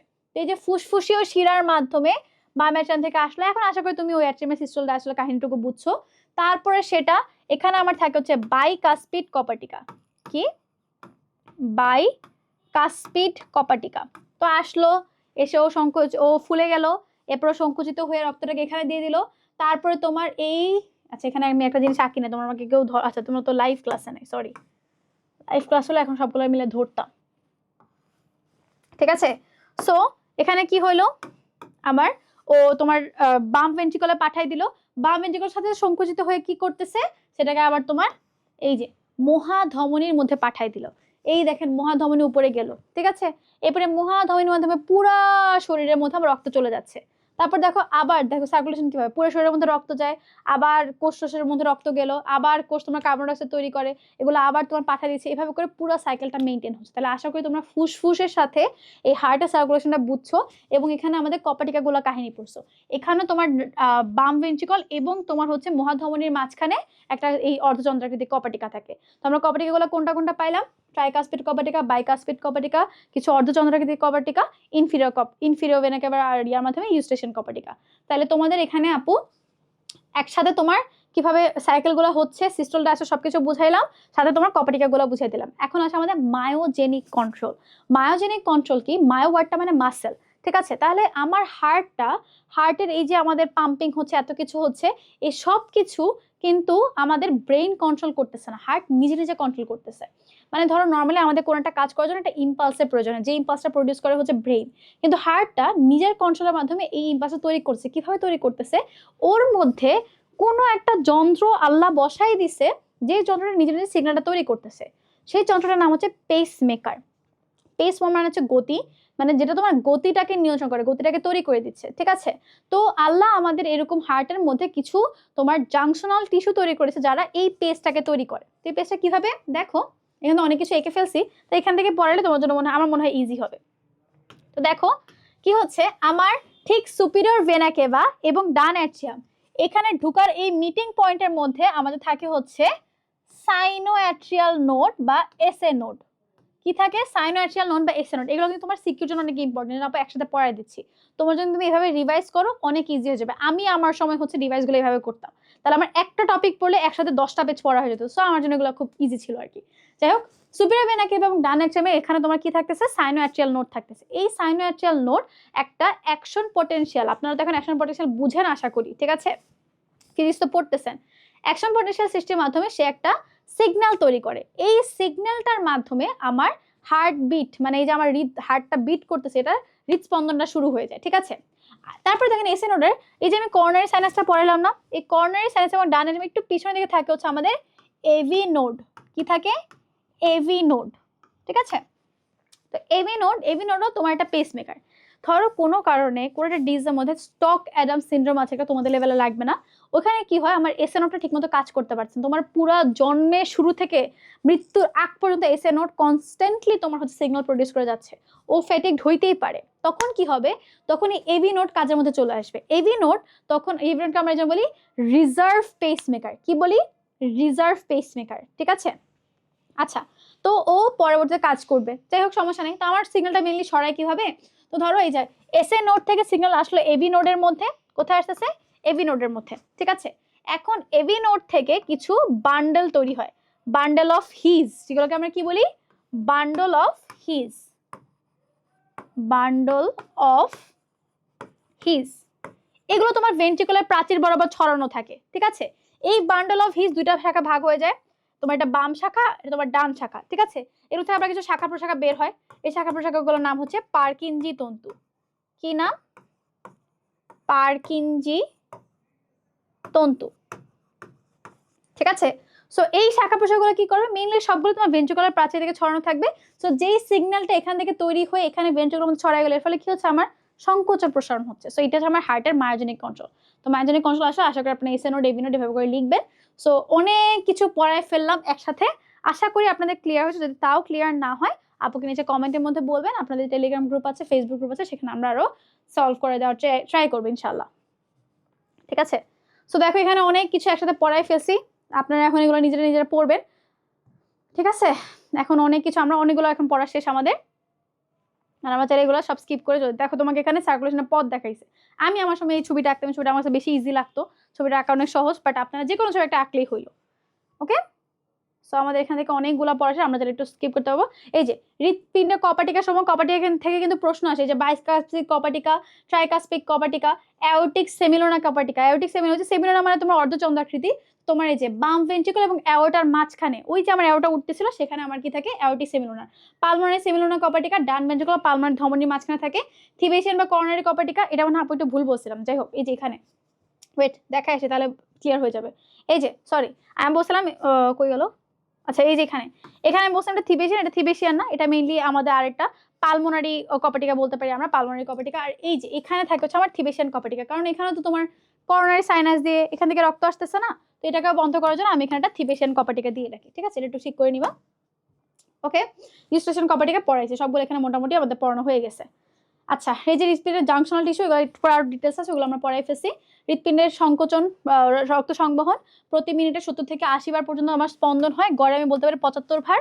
তো এই যে দেখো 60 সেকেন্ডে 75 বার, তো এটা হিসাব করলে আমার কার্ডিয়াক সাইকেলের সময় আসে 0.8 সেকেন্ড। তো আমি যে বলছিলাম অ্যাট্রিয়ামের সিস্টোল, ধর আমি অ্যাট্রিয়ামের ডায়াস্টোল লিখি, অ্যাট্রিয়ামের ডায়াস্টোল হচ্ছে তোমার 0.7 সেকেন্ড, অ্যাট্রিয়ামের সিস্টোল সেটা তোমার কত 0.1 সেকেন্ড, তাই না? দুটো মিলিয়ে কত হয় 0.8। Ventricular diastole 0.5 second, ventricular systole 0.3 second, দুটো যেগুলো কত আসে 0.8। সো এটা এখানে তোমাকে বলছে। ওকে, সাইনোভিয়াল নোড নিয়ে বললাম, সংবহন নিয়ে সম্পূর্ণ বলা হয়ে গেছে। দ্বিবর্তনী সংবহন, দ্বিবর্তনী কেন বলতেছে, কারণ ওই যে তোমার ফুসফুসের সম্পর্ক, একবার ফুসফুসে যাচ্ছে একবার আসছে, সবকিছু মিলে আমাদের দ্বিবর্তনী, ঠিক আছে? আচ্ছা, এখানে সবকিছু সামারাইজ ভার্সন দেওয়া আছে। হার্টবিট বা কার্ডিয়াক চক্র কাকে বলে, এটা প্রশ্ন আসতে পারে। হার্টবিট কাকে বলে, এই যে হার্টবিট বা হৃদস্পন্দন, এই যে ক নাম্বারের জন্য এটা ইম্পর্টেন্ট, ঠিক আছে? আচ্ছা, এই যে সময়কাল আপু তোমাকে মাত্রই দেখাই দিছি, ঠিক আছে? আচ্ছা, এই যে কার্ডিয়াক চলাকালীন হৃৎপিণ্ডের মধ্যে কি কি হয় সবকিছু তোমাকে এখানে দেওয়া আছে। এই যে লাভ ডাব শব্দ যা যা কিছু সবকিছু এখানে তোমার দেওয়া আছে। সো এগুলো এখন পড়ে ফেলে আশা করি হয়ে যাবে, ঠিক আছে? হার্টবিটে মায়োজেনিক কন্ট্রোল তোমাকে পড়াই দিচ্ছি। এখানে একটা জিনিস পড়ে না, সেটা হচ্ছে AV nodal delay. AV nodal ডিলেটাকে এখনই পড়াই দিচ্ছি। দেখো, যখন আমার সাইনোঅ্যাট্রিয়াল নোড থেকে এই যে এইভাবে করে সংকেতটা আসতেছে, এই সংকেতটা আসতেই তোমার কত সময় লাগে, 0.037 সেকেন্ড সময় লাগে আর কি। তো এরপরে এই সংকেতটা তোমার এভিএন এর মধ্যে আসে, যেহেতু এভিএন এখন অনেক দূর মানে অনেক দূর পর্যন্ত সংকেতটাকে নিয়ে যাবে, ভেন্ট্রিকুলার মাসেল পর্যন্ত নিয়ে যাবে, সেহেতু একটু সময় নেয়, সেই সময়টা কত 0.09 সেকেন্ড, ঠিক আছে? এটাকে আমরা কি বলি, এভি নোডাল ডিলে বলি। এটাকে আমরা কি বলি, এভি নোডাল ডিলে, তোমার ক নাম্বারের মধ্যে আসে। সো আমার সংকেতটা এভিএন পর্যন্ত আসতে লাগে 0.03 সেকেন্ড, তারপরে সেটা এভিএন এ ওয়েট করে 0.09 সেকেন্ড, যেটাকে আমরা বলি এভি নোডাল ডিলে। পরবর্তীতে এভিএন থেকে তোমার এভি বান্ডেল অফ হিস পর্যন্ত যেতে কত সময় লাগে, 0.04 সেকেন্ড। সো তোমার মেইনলি যে সংকেতটা সাইনোঅ্যাট্রিয়াল নোডে তৈরি হয়েছে, সেটা পুরো ভেন্ট্রিকল পর্যন্ত ছড়ানোর ক্ষেত্রে টোটাল কত সময় লাগতেছে, 0.167 সময় লাগতেছে, ঠিক আছে? এইটুকু আমরা দেখলাম মোটামুটি। আচ্ছা, এখন চলছে আমাদের ব্যারো রিসেপ্টর। ব্যারো রিসেপ্টর জিনিসটা কি, ব্যারো রিসেপ্টর হচ্ছে তোমার, ধরো ব্যারো ওয়ার্ডটা মানে হচ্ছে প্রেশার, যে রিসেপ্টর গুলো আমাদের প্রেশার চেঞ্জটাকে ডিটেক্ট করতে পারে। তো আমাদের কিছু হচ্ছে high blood pressure baroreceptor, low blood pressure baroreceptor, ঠিক আছে? তো সবগুলো mainly high blood pressure baroreceptor গুলো আমাদের ধরো অ্যাওর্টিক আছে, আমরা দেখি কোথায় কোথায় আছে। এই দেখো, ওই ব্যারো রিসেপ্টর গুলো কোথায় কোথায় আছে, অনুপ্রস্থ অ্যাওর্টিক আর্চ, ডান বা অন্তস্থ ক্যারোটিড ধমনী, ক্যারোটিড সাইনাসের মধ্যে থাকতে পারে। তো তখন কি হয়, ধরো আমার কোনো কারণে ব্লাড প্রেশার অনেক বেড়ে গেছে, আব্বু থাকে না হুট করে ব্লাড প্রেশার বেড়ে গেছে, তখন কি হয়, তখন এই যে তোমার বেড়ে গেছে এগুলো তোমার সেখানকার ব্যারোরিসেপ্টর গুলোকে সে এক্সাইট করে, এই সিগন্যাল তোমার মস্তিষ্কে মেডুলার মধ্যে যায়, মেডুলার মধ্যে গিয়ে তোমার ভেসোমোটর সেন্টরটাকে সে দমায় দেয়। বলে যে ভেসোমোটর, বুঝছো তো, ভেসোমোটর ওয়ার্ডটা আসছে কি, ভেসেলকে কন্ট্রোল করতেছে। তারপর সেখান থেকে তোমার নার্ভ সিগন্যাল গিয়ে আমার ভেসেলগুলোকে করে, তারপর আমার ভাবে করে সে ব্লাড প্রেশারটাকে কন্ট্রোল করতেছে, ঠিক আছে? তো আরেকটা আছে আমাদের লো ব্লাড প্রেশার, কি আছে আমাদের, লো ব্লাড প্রেশার বা নিম্নচাপ ব্যারোরিসেপ্টর। আচ্ছা, এগুলোকে আমরা আয়তন ব্যারোরিসেপ্টর বলি, কারণ এগুলো কোথায় কোথায় থাকতেছে দেখো, এগুলো বড় বড় আমাদের সিস্টেমিক শিরার মধ্যে থাকতেছে। তারপরে হচ্ছে আমাদের পালমোনারি রক্তবাহিকা, ডান অ্যাট্রিয়াম, ডান ভেন্ট্রিকুলার প্রাচীরে এই ব্যারোরিসেপ্টর গুলো থাকে। এগুলো মেইনলি কিভাবে কাজ করে, ধরো কোনো কারণে আমার ব্লাড প্রেশার কমে গেছে, এখন ব্লাড প্রেশার কমে যাওয়া মানে হচ্ছে আমার ব্লাড ভলিউমও কমে গেছে। এখন ব্লাড ভলিউম কমে গেছে মানে আমি এখন ডিহাইড্রেটেড অবস্থায় আছি। এখন ধরো যদি আমার নর্মাল যেরকম ভাবে আমি ইউরিনেট করি, 1500 ml করে শরীর থেকে বের করে দিচ্ছি, এত পরিমাণে যদি ইউরিনেট করি, তাহলে আমার শরীর এমনিই ভলিউম কম, আরো পানি বের করে দিচ্ছে, তখন কি হবে, আমি একটা শক স্টেজে চলে যাব, হাইপোভলিমিক শক হয়ে যাবে। তো আমার বডিতে অবশ্যই দেবে না, একটা ডিফেন্সিভ মেকানিজম কাজ করবে। সেই ডিফেন্সিভ মেকানিজমটা কি, তখন আমার দেখবা যখন আমরা একটু পানি টানি কম খাই রোজার মধ্যে বা ধরো অনেক গরম থেকে আসে দেখবা আমাদের মূত্রর রং একদম গাঢ় হয়ে গেছে এবং মূত্র অনেক ঘন মূত্র বের হচ্ছে, বা যখন দেখবা অনেক বেশি পানি খাওয়ার ফলে অনেক বেশি লিকুইড মূত্র বের হচ্ছে। কারণ কি? কারণ হচ্ছে যখন এই পানিটা কম থাকে ওই সিগন্যালটা আমাদের ব্রেইনের মধ্যে যায়, ঠিক আছে, পশ্চাৎ ব্রেনে গিয়ে সেখান থেকে আমাদের এডিএইচ রিলিজ হচ্ছে পশ্চাৎ পিটুইটারি থেকে। এই এডিএইচ বা অ্যান্টি ডাইউরেটিক হরমোন ও করে কি, ও কিডনিকে গিয়ে সিগন্যাল দেয় যে কিডনি এখন যদি তুমি এভাবে করে আগের মতন এরকম করে পারফেস করতে থাকো তাহলে দেখা যাবে তো ও তো হাইপোভলিমিক শকে চলে যাবে। তখন কিডনি তার ওই যে সংগ্রাহী নালিকা এর মধ্যে গিয়ে টিউবওয়েলসের মধ্যে গিয়ে সে হচ্ছে মূত্রটাকে মানে পানিটাকে শোষণ করে রাখে, যার ফলে আমাদের ঘন মূত্র তৈরি হয়, ঠিক আছে। সো এটা হচ্ছে আমাদের এই নিম্নচাপ ব্যারোরিসেপ্টর মেকানিজম গেল। আমাদেরকে আয়তন ব্যারোরিসেপ্টর বলি। এছাড়া আরো একটা পদ্ধতি সেটা তোমাদের লেভেলে যায় না।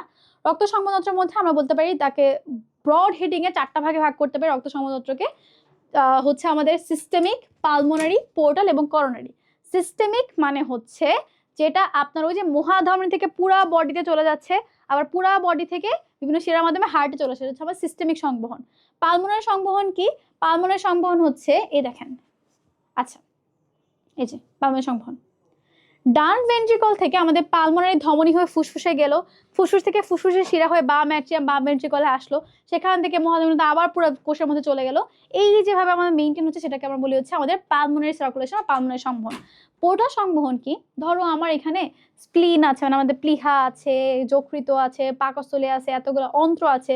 এখন এতগুলো ছোট ছোট ছোট ছোট ছোট ছোট রক্ত বা শিরা ওদের পক্ষে কষ্ট হয়ে যায় না যে ডিরেক্ট গিয়ে ইনফেরাভেনা কেবের মধ্যে ড্রেইন করতে, ইনফেরাভেনা কেবের মধ্যে গিয়ে ওদের রক্ত সব ঢেলে দিতে। এজন্য ওরা করছে কি, ওরা একটা পোর্ট তৈরি করছে। পোর্ট মানে কি, আমরা যে এয়ারপোর্ট বলি, তারপর ধরো আমাদের রেল স্টেশন, ওরা একটা স্টেশন তৈরি করছে। ওরা সবাই গিয়ে ওদের মালপত্রগুলো সেখানে রেখে আসে, তারপর ট্রেন নিয়ে যায়। এই ট্রেনটা হচ্ছে আমরা পোর্টাল ভেইন, যেটা আমাদের যকৃতের পোর্টাল শিরা, ঠিক আছে।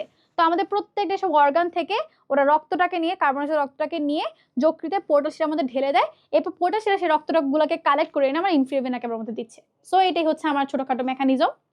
এটা আমার পোর্টাল সংবহন। এই যে পালমোনারি ধমনী এবং শিরার মধ্যে পার্থক্য চাইলে দেখতে পারো। আমাদের মেইনলি পার্থক্য আসে হচ্ছে তোমার সিস্টেমিক এবং পালমোনারি সংবহন, এই দুটোর মধ্যে পার্থক্য অনেক ইম্পর্টেন্ট, ঠিক আছে। এটা পরীক্ষা আসে। পোর্টাল সংবহন আশা করি তুমি বুঝছো। মেরুদণ্ডী প্রাণীতে সাধারণত হেপাটিক ও রেনাল এই দুই ধরনের পোর্টাল দেখা যায়। মানুষের ক্ষেত্রে কিন্তু আবার রেনাল পোর্টাল সিস্টেমটা থাকে না, ঠিক আছে। এই যে এটা খুবই খুবই খুবই খুবই ইম্পর্টেন্ট একটা প্রশ্ন। এটা খ নাম্বারের জন্য আসবেই আসবে এরকম একটা প্রশ্ন। 3 স্টার ইম্পর্টেন্ট টপিক, পালমোনারি এবং সিস্টেমিক সংবহনের মধ্যে পার্থক্য। আশা করি তোমরা এটা এখন বুঝো। এখন চলে আসে আমাদের হৃৎপিণ্ড, আমাদের একদম লাস্ট টপিকে চলে আসছে। এখন আমরা একটু পরে সিকিউতে চলে যাব। তোমরা অনেকক্ষণ ধরে ধৈর্য ধরে ক্লাস করছো, থ্যাংক ইউ। আচ্ছা দেখো, হৃৎপিণ্ডে বিভিন্ন রোগের মধ্যে ফার্স্ট আসে আমরা প্লিউরস, এগুলো তোমরা ইয়ার জন্য পড়বা, সিকিউর জন্য না, সিকিউর জন্য ধরো ক নাম্বারের জন্য আসতে পারে, বাট মেইনলি এগুলো এমসিকিউর জন্য ইম্পর্টেন্ট আর কি। প্লিউরিসি, প্লুরা কার কভারিং এর নাম? লাংসে কভারিং এর নাম। তাহলে এই যে ফুসফুসের আবরণের মধ্যে প্রবাহ। তারপর দেখো নিউমোনিয়া।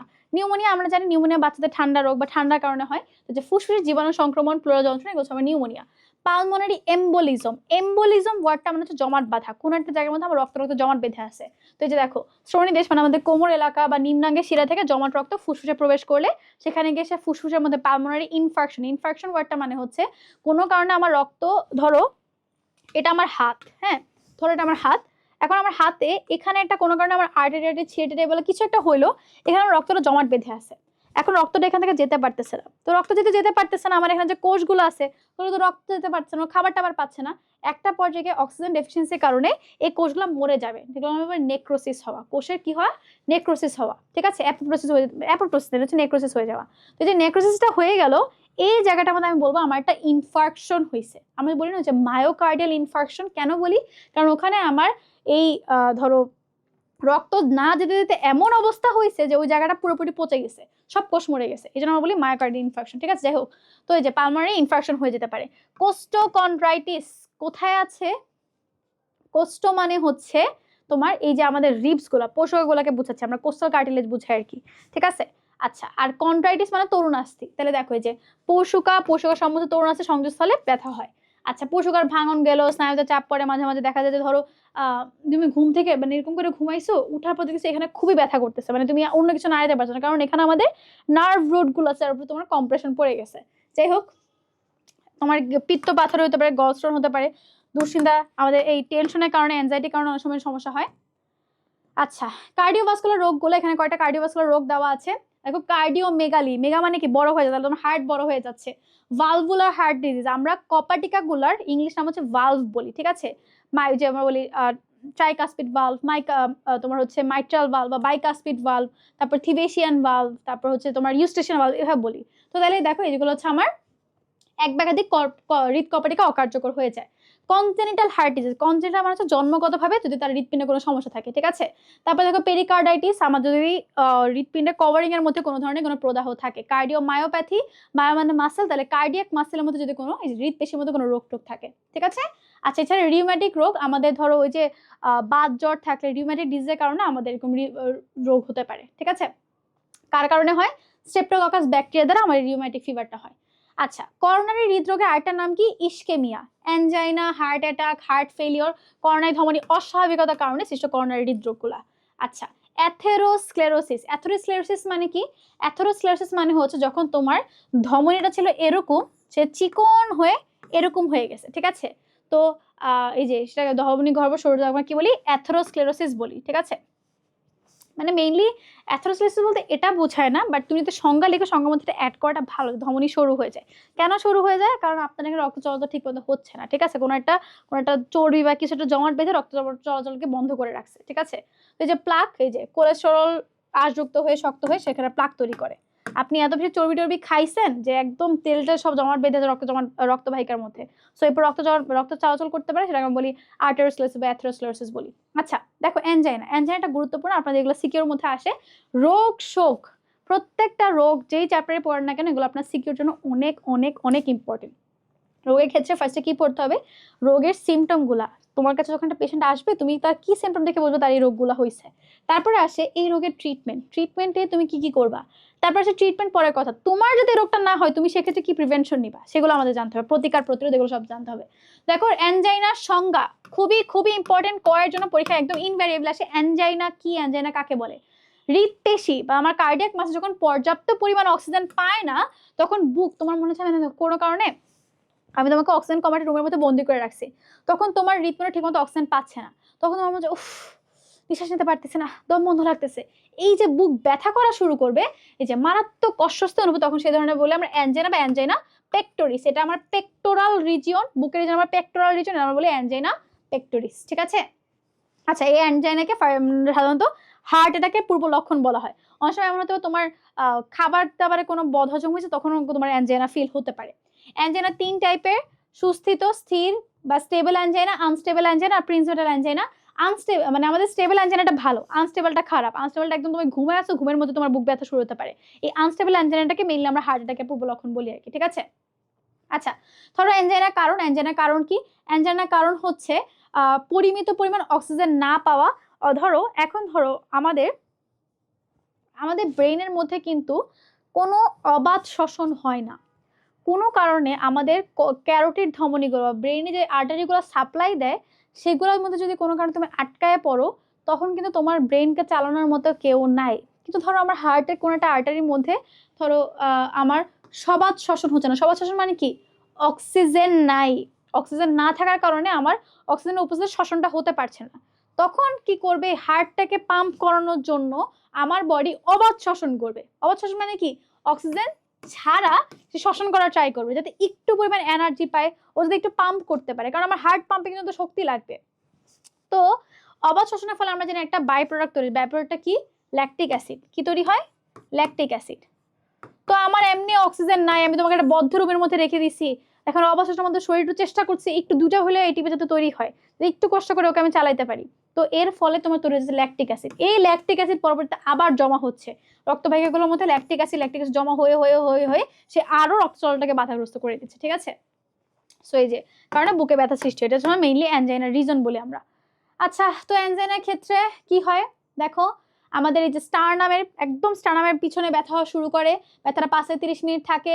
অ্যানজাইনার ব্যথাটা এখান থেকে গলা, কাঁধ, পিঠ, যা যা আছে, চোয়াল টোয়াল এই পর্যন্ত পুরো জায়গাটা ছড়ায় যায়, ঠিক আছে। বমি বমি ভাব হয়। এখানে প্রত্যেকটা লক্ষণ ভালো করে পড়বা। করণীয় কি? করণীয় হচ্ছে সাথে সাথে চিকিৎসকের পরামর্শ নেওয়া, ইসিজি করে, ইকোকার্ডিওগ্রাম করে দেখা যায় আসলে এটা কি হার্ট অ্যাটাক নাকি এমনি ব্যথা হচ্ছে, ঠিক আছে। তারপরে প্রতিকারের ক্ষেত্রে কি করবা? নিয়মিত হাঁটাচলা করবা, তেল জাতীয় খাবার কম খাবা, ব্যায়াম ট্যায়াম করবা, একটা হেলদি লাইফস্টাইল লিড করবে, এগুলাই। হার্ট অ্যাটাক কি? হার্ট অ্যাটাক বা মায়োকার্ডিয়াল ইনফার্কশন আপু তোমাকে অলরেডি বলে আসছে সেটা, যে তোমার অক্সিজেন সাপ্লাই না পেতে পেতে এমন অবস্থা হয়েছে সেখানে কোষগুলো মরে গেছে, এটার জন্য আমরা তাকে বলি ইনফার্কশন। দেখো যে চর্বি জাতীয় পদার্থ, ক্যালসিয়াম, প্রোটিন প্রভৃতি করোনারি ধমনীর অন্তর্গাত্রে জমা হয়ে বিভিন্ন আকৃতির প্লাক গঠন করে, একে আমরা কি বলি? করোনারি অ্যাথেরোমা বলি। প্রত্যেকটা সংজ্ঞা তোমার লাগছে, ওকে? এরপর ধরো হচ্ছে এটা আমার ধমনী, আস্তে আস্তে তোমার এখানে আমি অন্যটা কালার দিয়ে বলি, এখানে তোমার হচ্ছে জমা বাঁধতেছে, এগুলো আমার ধরো কোলেস্টেরল, প্রোটিন, ক্যালসিয়াম যা সবগুলো জমা বাঁধলো। তো তোমার আগে রক্তে ধরো 20 ml যেত, এখন কমে গিয়ে জায়গা কম 10 ml যাচ্ছে। এরপর এগুলো আস্তে জমতে জমতে জমতে আরো কমে গেল, তখন 5 ml যাচ্ছে। এরপর দেখবা যে জায়গাটা পুরোপুরি ব্লক হয়ে গেছে, যেটাকে আমরা বলি অ্যাথেরোমেটাস প্লাক, যার ফলে আর রক্ত এখান থেকে পাস করতেছেই না। ঠিক আছে, রক্ত এখান থেকে আর পাস করছেই না।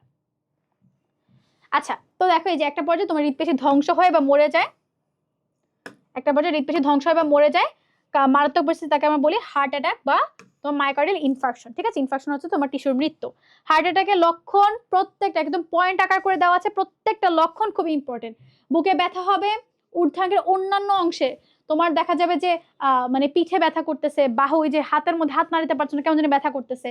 ঠিক আছে, ঘন ঘন পেশেন্ট খুব মানে সে খুব দ্রুত শ্বাস নেওয়ার চেষ্টা করবে, কারণ তার কাছে মনে হচ্ছে যে সে শ্বাস ঠিক মতো নিতে পারতেছে না, এই কারণে হচ্ছে তার অক্সিজেন ঠিক মতো পাচ্ছে না। বাট আসলে যে মেইন কাহিনী অন্য কিছু, অক্সিজেন যেতেই পারতেছে না রক্তের সাথে। বমি বমি ভাব হবে, ঘুমে ব্যাঘাত ঘটবে। প্রতিরোধের ক্ষেত্রে তুমি আমি সবাই জানি ধূমপান করবে না, এই করবে না, হাঁটা চলা করবে, যা যা আছে সবকিছু মেনটেন করবে। ঠিক আছে, আচ্ছা, হার্ট অ্যাটাক ও স্ট্রোক। স্ট্রোক তো আশা করি আপনারা বুঝেন, স্ট্রোক কিন্তু ব্রেইনে হয়। আবার বলে না হার্টে স্ট্রোক করছে, বললে আপনাদের মানে পড়াশোনাই করা দরকার নেই আর, এর কথা যদি বলে থাকেন। হার্ট আর স্ট্রোকের মধ্যে এত বড় একটা পার্থক্য দিয়েছে। হার্ট ফেলিওর, হার্ট ফেলিওর হচ্ছে যখন তোমার হৃৎপিণ্ড হার্টকে পাম্প করতে পারতেছে না, কোনো কারণে হৃৎপিণ্ড হার্টকে পাম্প করতে পারছে না, এই জন্য তোমার হার্টে রক্ত পাচ্ছে না, সেটা আমরা কি বলি? Heart failure. হৃৎপিণ্ড যখন দেহের চাহিদা অনুযায়ী পর্যাপ্ত রক্ত যোগান দিতে পারে না, তখন আমরা তাকে বলি হার্ট ফেলিওর। এই হার্ট ফেলিওর কারণ কি কি হতে পারে? হার্ট অ্যাটাকের কারণে হার্ট ফেলিওর হতে পারে, বা হইতে পারে এমন কারণে যে আমার ধরো যে হৃৎপিণ্ডে যে কপাটিকাগুলো নষ্ট হয়ে গেছে, হতে পারে আমার হৃৎপিণ্ডের মাসলগুলো ড্যামেজ হয়ে গেছে। দেখো এই যে কপাটিকা রোগ হইলে, ইসকেমিক রোগ হইলে, করোনারি ধমনীতে ব্লক হইলে, তারপর হৃদস্পন্দন, ধরো আমার সাইনোআর্ট্রিয়াল নোডটা নষ্ট হয়ে গেছে, সে কোনো ধরনের তোমার ঠিক মতো সিগন্যাল প্রডিউস করতে পারতেছে না, যার ফলে আমার হৃদস্পন্দনটা রিদমিক্যালি হচ্ছে না। ঠিক আছে, অতিমাত্রা রক্ত শূন্যতা, এত বেশি ব্লিডিং হয়ে গেছে, 2-3 লিটার শরীর থেকে বের হয়ে গেছে, ইনাফ। এরপর শক্ত পাম্প করবেটা কি, মানে হার্টে পাম্প করবেটা কি, তাদের কাছে তো পাম্প করার মতো রক্তই নেই। তো এই জন্য দেখা যায় তোমার অক্সিজেন সাপ্লাই ঠিক মতো দিতে পারে না। ঠিক আছে, সেগুলো কারণগুলো পড়বা। হার্ট ফেলিওর লক্ষণগুলো তোমার জন্য খুব ইম্পর্টেন্ট, আর লক্ষণ থেকে তোমার সিকিউ আসে। সক্রিয় নিষ্ক্রিয় এমনকি ঘুমের মধ্যে শ্বাসকষ্টে ভোগে। ঠিক আছে, তারপরে ধরো কাশি যে হয়, কাশিতে দেখবা তোমার সাদা সাদা মিউকাস বের হচ্ছে, বা মানে কফ টফ বের হয়, বা একটু গোলাপি লাল রক্ত রক্ত মিক্স থাকতে পারে। ঠিক আছে, এটা খুবই ইম্পর্টেন্ট। 4 নাম্বারটা, পা গোড়ালি, পায়ের পাতা উদর যকৃত ফুলে যায়, জুতা পরলে 8-7 মনে, এটাকে আমরা বলি ইডেমা হওয়া। কি বলি? ইডেমা হওয়া। কেন ইডেমা হয়? এটা খুবই ইম্পর্টেন্ট একটা লক্ষণ।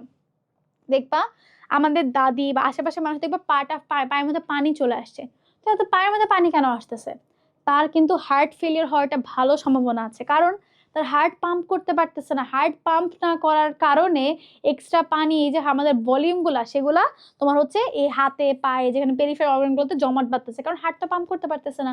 হার্ট পাম্প করে না সবকিছু সুন্দর মতো রেগুলেট হতো, পানিগুলা বলো রক্তগুলো সবকিছু সুন্দর মতো চলে যেত।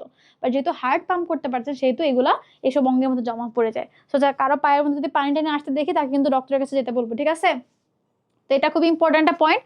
তোমার সিঁড়ি উঠতে গেলে তার কষ্ট লাগতেছে, কোনো কাজ করতে গেলে কষ্ট লাগে, এগুলো আমাদেরও লাগে। আবার বলুন আমাদের হার্ট ফেলিয়ার হয়ে গেছে। হার্ট ফেলিয়ার প্রতিকারের ক্ষেত্রে কি করবা? হৃদরোগ সম্পর্কে উচ্চ রক্তচাপ, মানে তোমার হাই ব্লাড প্রেশার যাতে থাকে, তারপরে উচ্চ কোলেস্টেরল, ডায়াবেটিস কন্ট্রোলে রাখা, ধূমপান মদ্যপান না করা, নিয়মিত ব্যায়াম ট্যায়াম করা। করোনারি হৃদরোগের ঝুঁকি কাদের বেশি থাকে? মহিলাদের হচ্ছে মেনোপজের ঝুঁকিটা বাড়ে, বাট মেইনলি ছেলেদের হচ্ছে ঝুঁকিটা বেশি থাকে। ঠিক আছে, ধূমপান করলে এই যে নিকোটিন হচ্ছে তোমার করোনারি মানে যে আর্টারিগুলো থাকে, আর্টারিগুলোকে ছোট করে ফেলে, যার ফলে আরো অ্যাথেরোস্ক্লেরোসিস হয়। তারপরে স্থূলতা, ডায়াবেটিস, এগুলো সবকিছু। এখন যাচ্ছি হৃদরোগ চিকিৎসার ক্ষেত্রে কি করবা? ফার্স্টে নির্ণয় তো করতে হবে। নির্ণয়ের এই প্রত্যেকটা টেস্ট এমসিকিউর জন্য খুবই ইম্পর্টেন্ট, তোমার সিকিউর মাঝে মাঝে লাগতে পারে। দেখো ফার্স্টে একটা পেশেন্ট গেছে, তার হৃৎপিণ্ডের অবস্থান কি সেটা তোমার জানার জন্য তুমি তাকে কি বলবা? একটা এক্সট্রা করে আসছে, দেখি তো আপনার হৃৎপিণ্ডের মধ্যে অবস্থা কি, হৃৎপিণ্ড কি বড় হয়ে গেছে নাকি কি অবস্থা, তখন দেখে আসি।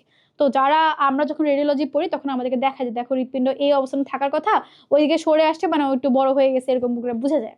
ঠিক আছে, তো হৃৎপিণ্ডের অবস্থা জানা যায়। ইসিজি, ইলেকট্রোকার্ডিওগ্রাম, আমি মনে রাখতাম ইসিজি তে এভাবে করে এবিসি, ইসিজি এবিসি, তো এবিসি কি আমার? এবিসি আমার প্রাথমিক শিক্ষা। তাহলে আমাদের হৃৎপিণ্ডের প্রাথমিক রোগ নির্ণয়ের ক্ষেত্রে আমরা ইসিজি করি, ঠিক আছে? ইটিটি এক্সারসাইজ টলারেন্স টেস্ট, মানে কি?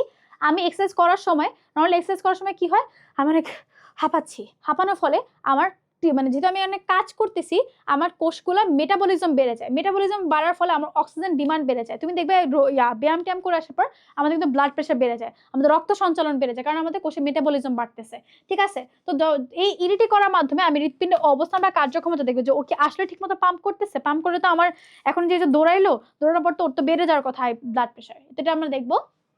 রক্তের বিএনপি, তো যাই হোক, আগে আমরা এভাবে করে পড়তাম যে বিএনপি কথা শুনলে আওয়ামী লীগের হার্ট ফেলিয়ার হয়ে যায়। তো এভাবে করে মনে রাখবা, বিএনপি ব্রেইন ন্যাট্রিওটিক পেপটাইড করে আমরা হার্ট ফেলিয়ার নিশ্চিত হতে পারি। এটা খুবই ইম্পর্টেন্ট, ঠিক আছে? কর্নারি অ্যাঞ্জিওপ্লাস্টি আমরা একটু পরেই পড়বো। এটা দিয়ে আমি দেখি যে আমাদের এই ধমনির মধ্যে কোনো ব্লক আছে কিনা।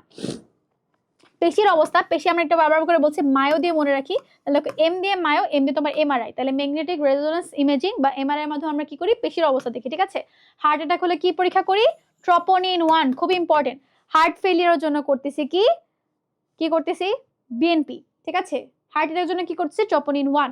এগুলো একটু খেয়াল করবা। এখন চলে আসি, দেখো চিকিৎসার ক্ষেত্রে পেসমেকার। আপু যেটা তোমাকে বলতেছিলাম যে আমাদের পেসমেকার হিসেবে আল্লাহ আমাদেরকে দিয়ে রাখছে হচ্ছে সাইনোয়াচুয়াল নোড, আমাদের ন্যাচারাল পেসমেকার। তো ধরো কোনো কারণে আমাদের সাইনোয়াচুয়াল নোড কাজ করতেছে না, স্টক অ্যাডাম সিনড্রোমের ক্ষেত্রে হতে পারে, তখন কি করে আমাদের রিজার্ভ পেসমেকার এডি নোড অ্যাকশনে চলে আসে। বাট এটা সেটা বেশিক্ষণ কাজ করতে পারে না, 5 থেকে 30 মিনিট সাপোর্ট দেয়। পরবর্তীতে যদি এটা বন্ধ হয়ে যায়, শেষ, তোমার হার্ট বন্ধ মানে তুমি শেষ। তো এই জন্য যাদের ধরো এই সাইনোয়াচুয়াল নোডটা নষ্ট হয়েছে, তারা কি করে, তোমার আলাদা করে পেসমেকার ইউজ করে। তো এখানে তোমার যে প্রাকৃতিক পেসমেকারের ইয়াটিয়া বসে। এখন দেখো যে অ্যারিথমিয়া কাকে বলে, সংজ্ঞা পরীক্ষা আসতে পারে। অ্যারিথমিয়া কাকে বলে? হৃদস্পন্দন স্বাভাবিক কাছে যদি ধীর হয়ে যায় বা অনেক দ্রুত হয়ে যায়, কিংবা কোনো কারণে হৃদস্পন্দন যেরকম হবে সেরকম নাই, তাকে আমরা কি বলি? অস্বাভাবিক স্পন্দন বা অ্যারিথমিয়া বলি, ঠিক আছে? অ্যারিথমিয়া বলতেছি। ওকে, চলে আসি এই তোমার কি বলে, এই আর্টিফিশিয়াল পেসমেকার বানায় কে? এই উইলিয়াম কার্ডেক এবং উইলসন গ্রেট ব্যাচ। যান্ত্রিক পেসমেকারের গঠন তোমাকে এখানে দিয়ে দিছে। গঠন একটা লিথিয়াম ব্যাটারি থাকে, খুবই ইম্পর্টেন্ট, কেমিস্ট্রির জন্য ইম্পর্টেন্ট প্রশ্ন। একটা কম্পিউটার জেনারেটর থাকে, শীর্ষ সেন্সর তোমার তার বা লিড থাকে, ঠিক আছে? সেন্সরগুলোকে আমরা বলি ইলেকট্রোড। এখানে আমার প্রকোষ্ঠ বিশিষ্ট তোমার 1 প্রকোষ্ঠ, 2 প্রকোষ্ঠ, 3 প্রকোষ্ঠ পেসমেকার থাকে। 1 প্রকোষ্ঠ যখন থাকে তখন শুধুমাত্র ডান এক্সট্রিমে লাগে, কারণ আমার ওই সাইনোচুয়াল কোথায় ছিল? শুধু ডান এক্সট্রিমে ছিল। যদি 2 প্রকোষ্ঠ পেসমেকার হয়, সেক্ষেত্রে আমার ডান মানে 2 প্রকোষ্ঠ মানে তুমি বুঝতে পারতেছো, সাইনোচুয়াল নোডও গেছে, এবি নোডও গেছে, ঠিক আছে? তখন আমরা কি করবো? ডান এক্সট্রিম ডান ভেন্ট্রিকল লাগাবো। এখন ধরো ওর বান্ডেল অফ হিজও গেছে, ওর পার্কিনজি ফাইবার গেছে, এখন তোমার পুরো হার্টটাকে এই একটা পেসমেকার দিয়ে চালাতে হবে। এখন আমি কি করবো? 3 সেন্সর মানে 3টা লিড রুকে তোমার 3 প্রকোষ্ঠ বিশিষ্ট তোমার এই পেসমেকার ইউজ করো। তখন আমি একটা ডান এক্সট্রিমে লাগাবো, একটা ডান ভেন্ট্রিকল লাগাবো, একটা তোমার বাম এক্সট্রিমে লাগাবো, সে বাম ভেন্ট্রিকল লাগাবো, ঠিক আছে? ওকে, আচ্ছা, তোমাদেরকে একটা জিনিস বলা হয়নি, বলতে বলতে ভুলে গেছি। সেটা হচ্ছে আমাদের এই যে হার্টের অ্যাট্রিয়াম ভেন্ট্রিকলের মধ্যে কোনটার মাসল সবচেয়ে বেশি পুরু থাকবে? কমন সেন্স খাটাও। আমাদের বাম ভেন্ট্রিকল, সে তার পাম্পিং এর মাধ্যমে রক্তটা মহাধমনীতে যাচ্ছে, মহাধমনী থেকে পুরা বডির মধ্যে হার্টটা ব্লাডটা সার্কুলেট হচ্ছে। সে অনেক বেশি কাজ করতেছে না, তাহলে অনেক বেশি কাজ করার জন্য অনেক বেশি প্রেশার দিতে হবে না? তার যদি খাওয়া দাওয়া করে শক্তি না থাকে, প্রেশার দিবে কোত্থেকে? জন্য আমাদের বাম ভেন্ট্রিকুলার প্রাতে সবচেয়ে বেশি পুরু থাকে, ঠিক আছে? আচ্ছা, পেসমেকারের কাহিনী শেষ, পড়ে ফেললাম। এখন চলে আসি আমাদের পেসমেকারের মেয়াদকাল প্রায় 7 থেকে 10 বছর থাকে। মেকানিক্যাল হার্ট যেহেতু বাংলাদেশে প্রথম হয়ে গেছে, এই জন্য এটা খুব ইম্পর্টেন্ট। আমাদের নর্মালি আমরা আগেভাবে পড়তাম যে তুমি কাউকে চাইলে অন্য সবকিছু দিতে পারো, তুমি কখন কাউকে হার্ট দিতে পারো না, বাট পরে দেখা গেছে তুমি চাইলে হার্টও দিতে পারো, আমরা চাইলে একটা মেশিনে হার্টও বসাতে পারি। তো এই যে দেখো, এটাকে আমরা বলতে পারি হার্ট ইমপ্ল্যান্ট বা লেফট ভেন্ট্রিকুলার অ্যাসিস্ট ডিভাইস। এটা প্রথম কে করে? আমাদের এই যে ইউনাইটেড হসপিটালের chief surgeon doctor Jahangir Kabir, একজন মহিলার মধ্যে এটা করে আর কি, ঠিক আছে? আচ্ছা, ওপেন হার্ট সার্জারি কি? একদম রোগীর বুক কেটে উন্মুক্ত করে তুমি হচ্ছে সার্জারি করতেছো। এটা প্রথম উইলিয়াম বিক্যালোস, তিনি হচ্ছে প্রথম ইয়া করে। আচ্ছা, এই ওপেন হার্ট সার্জারি তোমার পদ্ধতি আছে দুইটা, একটা হচ্ছে অন পাম্প সার্জারি, আর একটা তোমার off pump surgery. On pump সার্জারিতে কি হয় দেখো, হৃদস্পন্দন বন্ধ করে দিয়ে হৃদ ফুসফুস মেশিনের সাহায্যে, মানে অন পাম্প, আমি একটা পাম্প মেশিনের উপরে রেখে তোমার সার্জারিটা করতেছি। সেখানে আমি কি করবো? আমি আমাদের রক্ত চলাচলটাকে বন্ধ করে আমি একটা হার্ট লাং মেশিন বসাই দিচ্ছি। এবার ওই মেশিনটাকে আমি এমনভাবে মানে বডিকে বুঝেছি, দেখো এটাই তোমার হার্ট, এটা তোমার লাং, ওই করে আমি সার্জারিটা করতেছি। এটা তোমার অফ পাম্প, অফ মানে একদম বিটিং হার্ট বিট করছে, তার মধ্যে আমি সার্জারিটা করতেছি। তো অফ পাম্পটাই বেশি করা হয় আর কি। এখন যদি আরো বেশি মানে উন্নত দেশগুলো আরো বেশি উন্নত হয়েছে, ওরা রোবোটিক সার্জারি করে। তো এখানে এগুলো লেখা আছে করোনারি টরনারি, এগুলো তোমরা রিডিং পড়বা, এগুলো তোমাদের পড়ার জিনিসপত্র। করোনারি বাইপাস সার্জারি, বাইপাস ওয়ার্ডটা মানে কি, আপনারা যারা মানে মেইন রোডে যাতায়াত করে তারা হয়তো বাইপাস ওয়ার্ডটা সম্পর্কে জানবা। বাইপাস ওয়ার্ডটা মানে হচ্ছে কোনো কারণে আমি একটা রোডে যেতে পারতেছি না, ওই যে রিক্সাওয়ালারা করে না, মামা এই রোডে অনেক জ্যাম, এই রোডে যাবো না, তখন কি করে সে আরেকটা পার্শ্ববর্তী রোড দিয়ে চলে যায় যেখানে তোমার জ্যাম কম থাকে। তো বাইপাস মানে এটাই, ধরো কোনো কারণে আমার ওখানে একটা আর্টারি ব্লক হয়ে গেছে, তো আমি কি করবো কি, আমার শরীরের বা অন্য কোনো একটা জায়গা থেকে বা অন্য কারো একজনের আর্টারি নিয়ে এসে আমি পাশাপাশি একটা পার্শ্ববর্তী চ্যানেল তৈরি করে দেবো যাতে আমার রক্তটা ওই পাশ দিয়ে পাস হতে পারে, ঠিক আছে, যাতে যেটা ব্লক হচ্ছে সেটা ব্লকই থাকুক, যেমন বাইপাস সার্জারি। বাইপাস সার্জারি কাকে বলে, যে করোনারি বাইপাস সিস্টেমের মাধ্যমে সামগ্রিক অস্ত্রোপচার প্রক্রিয়াকে বলে আমরা করোনারি বাইপাস সার্জারি। এটা খুবই ইম্পর্টেন্ট, পরীক্ষা আসতে পারে, ঠিক আছে। এই যে আর্টেরিওস্ক্লেরোসিস কাকে বলে, আর্টেরিওস্ক্লেরোসিস কাকে বলে, এটা পরীক্ষা আসতে পারে, কাকে আর্টেরিওস্ক্লেরোসিস বলে, কোন আবার এখানে দাগায় রাখো, ঠিক আছে। অ্যাথেরোভেনাস প্লাকটা সব তোমাদেরকে বলে ফেলছি, এগুলো এখন আশা করি তোমরা পারবা। আচ্ছা, এই যে যখন তোমার করোনারি ধমনী লুমেনটা, যদি লুমেনটা যখন 50 থেকে 70% পর্যন্ত বন্ধ হয়ে যায় বা ছোট যায়, তখন আমরা একটা ব্যথা অনুভব করি। ওকে, অ্যাঞ্জেনা ট্যাঞ্জেনা সবকিছু বুঝলাম, 2 মাসের মধ্যে মোটামুটি রোগী সুস্থ হচ্ছে। অ্যাঞ্জিওপ্লাস্টি, এটা নিয়ে পরীক্ষা অনেক বেশি আসে। অ্যাঞ্জিওপ্লাস্টি কি, ঠিক আছে, অ্যাঞ্জিওপ্লাস্টি কি সংজ্ঞা সহ লাগবে, খুবই ইম্পর্টেন্ট, সংজ্ঞাটা ইম্পর্টেন্ট অনেক। বড় ধরনের অস্ত্রোপচার না করে হৃৎপিণ্ডের যেই লুমেনটা, যে ছিদ্রটা বন্ধ হয়ে গেছিল ওকে আমরা খুলে দিব, সেটা হচ্ছে আমার অ্যাঞ্জিওপ্লাস্টি, ঠিক আছে। যে উন্মুক্ত করার প্রক্রিয়াটার নাম হচ্ছে আমার অ্যাঞ্জিওপ্লাস্টি। ওকে, প্রথম কে করে, ডক্টর অ্যান্ড্রেস গয়েনজিক প্রথম করে।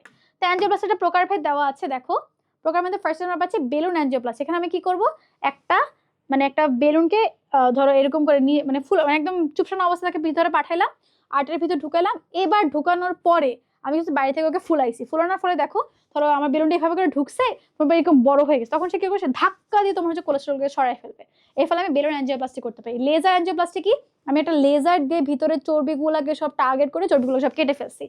তারপর দেখো করোনারি অ্যাথেরেক্টমি, অ্যাথেরেক্টমির মধ্যে মেইনলি আমরা ধরো কিছু ড্রিল মেশিন, একদম ঘূর্ণির মতো একদম ড্রিল মেশিন দিয়ে ড্রিল করে ভিতরে সবগুলো চর্বিকে সরাই ফেলছে, চর্বি তুমি সরো, প্লাক টাক সব সরে যাও, এখন আমরা এখান থেকে রক্ত চলাচল করবে। তারপর সবচেয়ে বেশি যেটা এখন ইউজ করে সেটা হচ্ছে স্টেন্টিং। তুমি শুনবা অনেকে বলে যে আমার হার্টের মধ্যে রিং বসানো আছে, বা অনেকে এরকম বলবে যে জালি বসাইছে, ঠিক আছে। তো জালিগুলো বসায় কি, মেইনলি এই যে দেখো তোমার একটা স্টেন্ট বসাই দিচ্ছে, এক সেকেন্ড। হ্যালো, আসসালামু আলাইকুম। একটু ওয়েট করেন 1 মিনিট, সরি তোমরা একটু ইয়া করো, আমার একটা পার্সেল আসছে।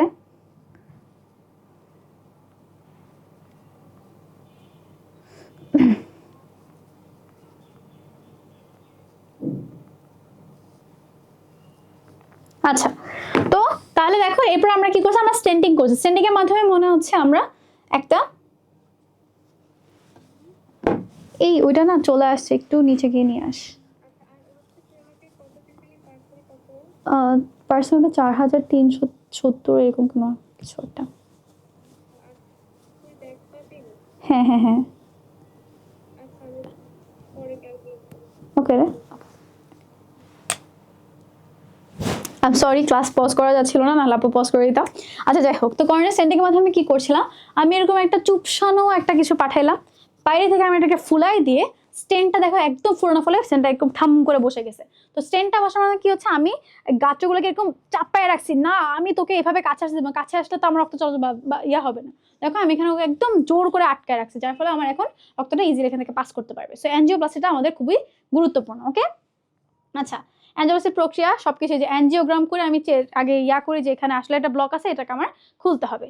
ওকে, তাহলে আমাদের পুরা ইয়াটা গেল, এই যে দেখো অ্যাঞ্জিওপ্লাস্টির উপকারিতা আছে। সো আমাদের চ্যাপ্টার এখানে শেষ, এখন আমরা চলে যাই হচ্ছে কিসে, আমাদের সিকিউর মধ্যে, ঠিক আছে, আমাদের সিকিউর মধ্যে চলে যাচ্ছি।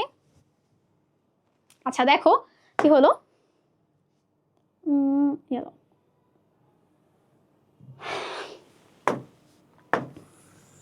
ওকে, জনাব পলাশ হঠাৎ তার বুকে ব্যথা অনুভব করলো, ডাক্তারের কাছে নিয়ে গেলে ডাক্তার পরীক্ষা নিরীক্ষা করে তাকে বললেন করোনারি ধমনীর লুমেন প্রশস্ত করার প্রয়োজন আছে।